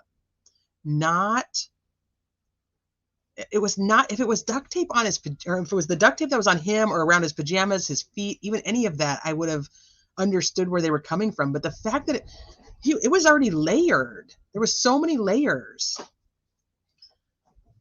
And then her hair is on the outside of that. That to me was important, but they didn't care. Do I have more shoes? He's adult. Yeah, apparently he just thinks he's going to get all the shoes in the world. Hold on real quick, you guys.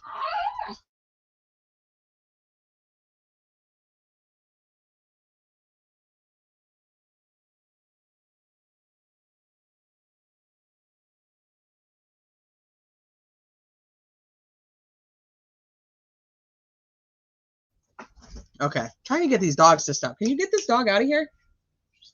Thank you.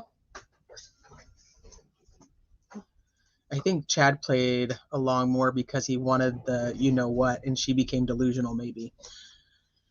I've now come to the conclusion, and this might change next week. So my conclusion for this week is that Chad was in control. Chad was in control, and then Lori let him maintain that he was in control while manipulating and doing the things that getting him to do the things she wanted done too. So that's my thought. But I still think he thought he was in control. The whole text messages about your home isn't protected and you need to message me back. And even if it's just a thumbs up emoji. Yeah, dogs and tiny humans. You always tell when I've been on here like a certain amount of time, because that's when everything starts to go, everything around me becomes chaos. They're like, okay, we're done laying here. We're done waiting for you. So, so who in chat thinks that Chad's going to take a plea? I want to hear that. I want to see that first. You'll plea, and then we can wrap it up. Chad was the storm. Ew. There was a girl, or a lady on one of the other lives, and I don't remember where it was now, and she was like, my cat's name is Storm, and now I can never, I'm going to have to change my cat's name. I think Chad always had a dark side even before Lori. People close to him said he was fixated on death a lot. Then yeah, the sex with Lori probably lit a fire under him, giving into her dark things. It's disturbing they believed, and he was so obviously. I just don't know why anybody would follow that guy around. But yeah, I'm gonna tell you right now, there are guys on YouTube that people really, really like, and I'm like, why the hell do you watch that person? That they do it. So I don't know. I guess there's something about him. Something about good old chatty boy. Good old Storm. It's like the tiny Storm. I don't think it will matter now. I don't think that he could have rolled on Lori and probably gotten a better deal. But he is one of those also that does not want to admit that, one, that he had anything to do with it. And two, he does not want his family to see him for the real monster he is. That's a big thing for him, because his kids believed him up until 2022 at least. That's when they did their whole interview stating how much they believed him and that they weren't in a cult. It's a light rain shower. Yeah, so he's not going to want them to think badly of him. So does that mean that he doesn't take a plea? Because then if he does, they're going to think he's guilty? You know what I mean? So what do I think his part was? I think he had a major part in it.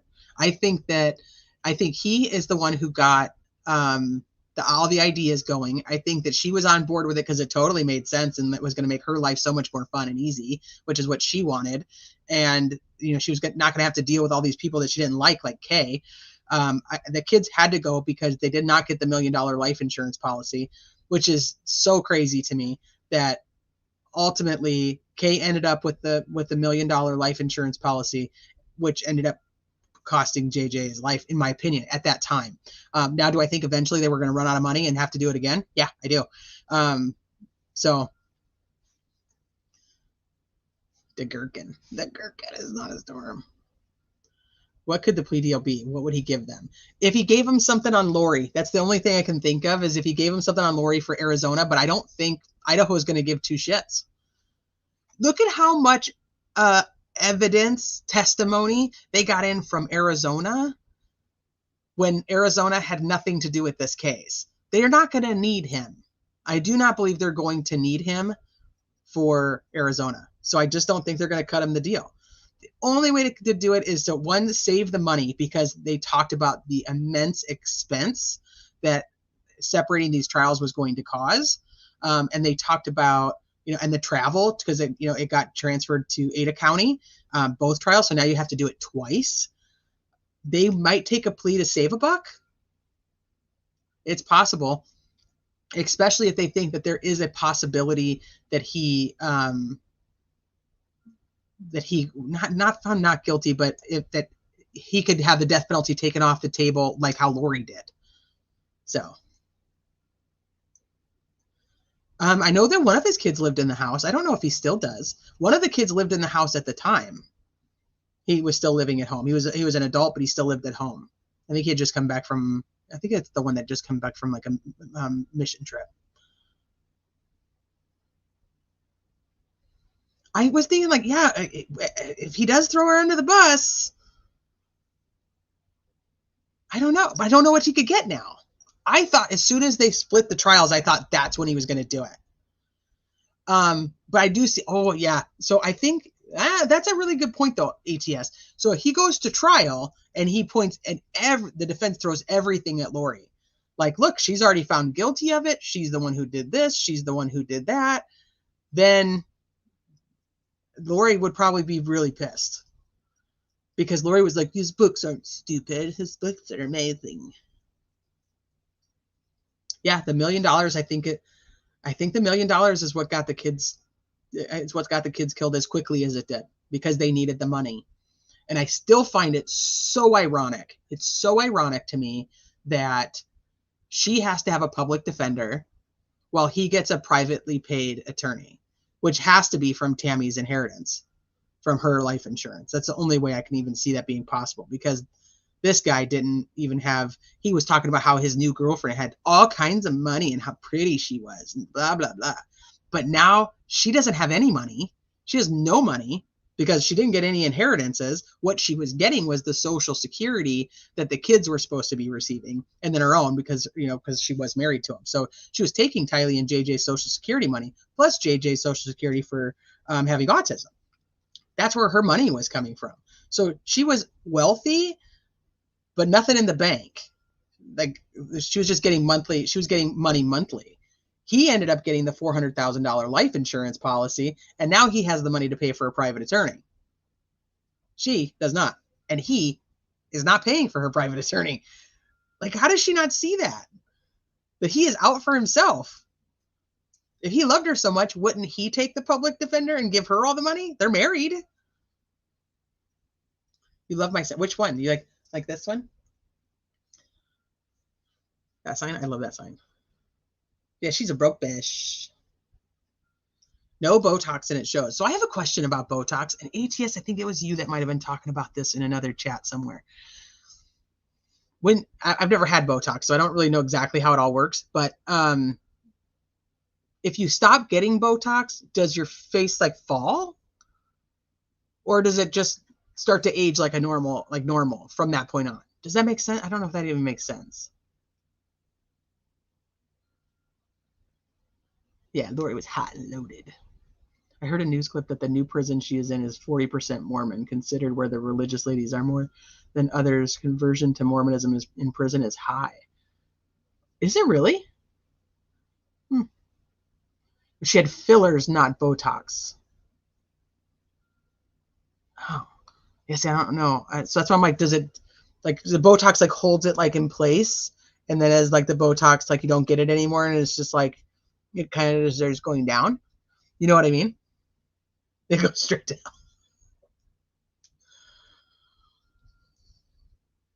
It just goes back to what if it was before Botox, but if you get filler taken out, it falls. But I don't think she had filler. Okay.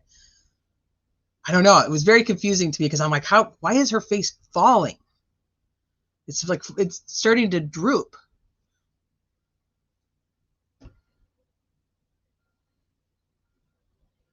And obviously, yes, stress, but I don't know. She looked pretty tight. Lori had to be in the upper 95%. Well, according to her father, they were in the upper 95%. They were the top 5. They were the top 5%. 95% of the world was crap. Bad humans. Not good. Yeah, like her moms. I know. I don't want to talk bad about Janice, but I got bad feelings about Janice too. Her daddy now thinks she's at 5%. Yeah, which that's what the whole family was 5%ers. They're the top 5%ers. She doesn't look like she had filler or Botox ever, in my opinion. Never had it. I know a lot about it, though. She looked her age to me prior to jail. Now jail and guilt is, and I'm not going to say that word correctly. She worked out and probably had Chad paying her good skin treatments, but I don't think she ever had filler or Botox. You start aging like normal. Interesting. I'm doing all that to my face, but my face all itchy now. I think it makes you look like plastic. It does. Well, I mean, it does. It's like, it just makes like it just look like you're stuck. You get stuck that way.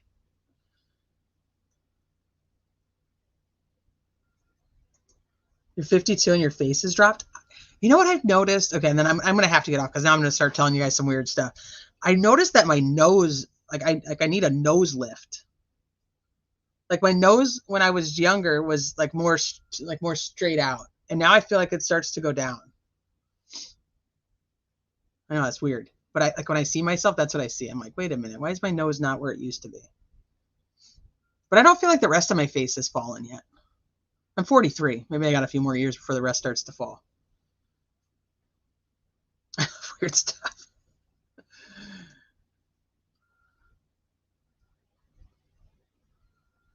Oh, jeez. Poor Janice. Oh, thank you, Tiffany. You always wanted a nose ring? Do you have a nose for it?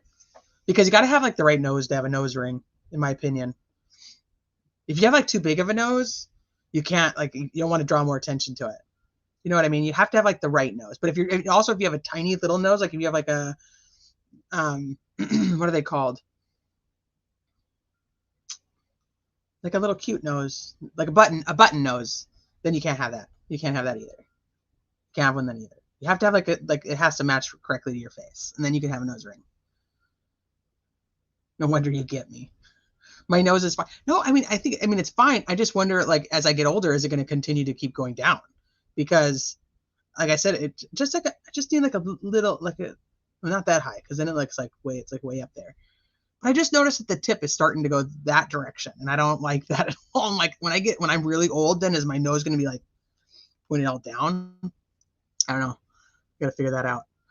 Something I got to worry about, I guess. I'm an esthetician. I think it was, you think it was fillers. Botox is a subtle thing. Fillers are more dramatic. Just Google before and after fillers dissolve. Okay, I will. I want to see what it looks like. All right. I'm going to wrap it up. Thank you guys for hanging out. I did not plan on being on here this long. So thank you all for hanging out with me. And I know that, as I always tell you, you guys have thousands of places that you could go watch, and you choose to hang out here with me. And I am blessed. I'm blessed to have each and every one of you that wants to hang out here with me and listen to weird stories about my nose. I don't know. I'll be 49 on May 23rd. Delana, seriously? Gosh, you look good. You look so good. My father's a devout Catholic, and I was only allowed the regular ear piercings. I tried to get a tattoo, and he lost his stuff. Oh, I had a tattoo. I had to hide it. And I don't remember. Oh, and I also had my tongue pierced. I had my tongue pierced, and I had tried to hide that too. Yeah. But I was like, I think I was 17 when I got my tongue pierced, and so that was a bigger one. But I checked that out though. You can't. I don't think you can. I was like, I don't even know if it's okay. Like, can you be in your 40s and have your tongue pierced still, or does it really just age you and show you like when tongue piercings were cool? I don't know. I took it out, so I guess it doesn't matter. So, but I love you guys. Thank you. Thank you. I know I was a rebel. I had my belly button pierced too. I took that out though on my 3rd pregnancy. And then once again, I was like, I think there's like an age thing that kind of goes along with these that you're not allowed to have them anymore.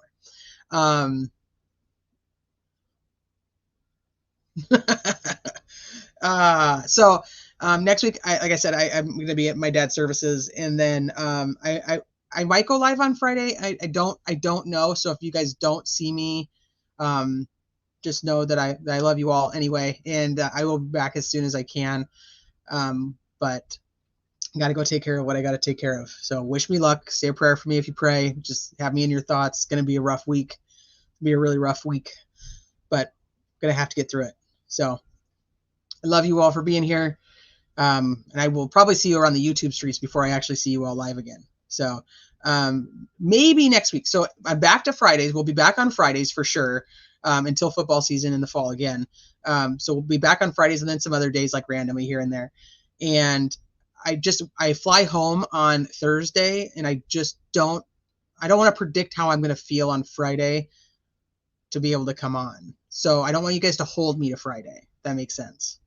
But I'm going to try. I'm going to do my best. And then, I don't know if you guys have like a certain case that you guys are looking at that you guys want to talk about on here, let me know. Other than that, I'll be picking whatever I pick. So I'll see you guys around the YouTube streets, and thank you very much for being here. Bye.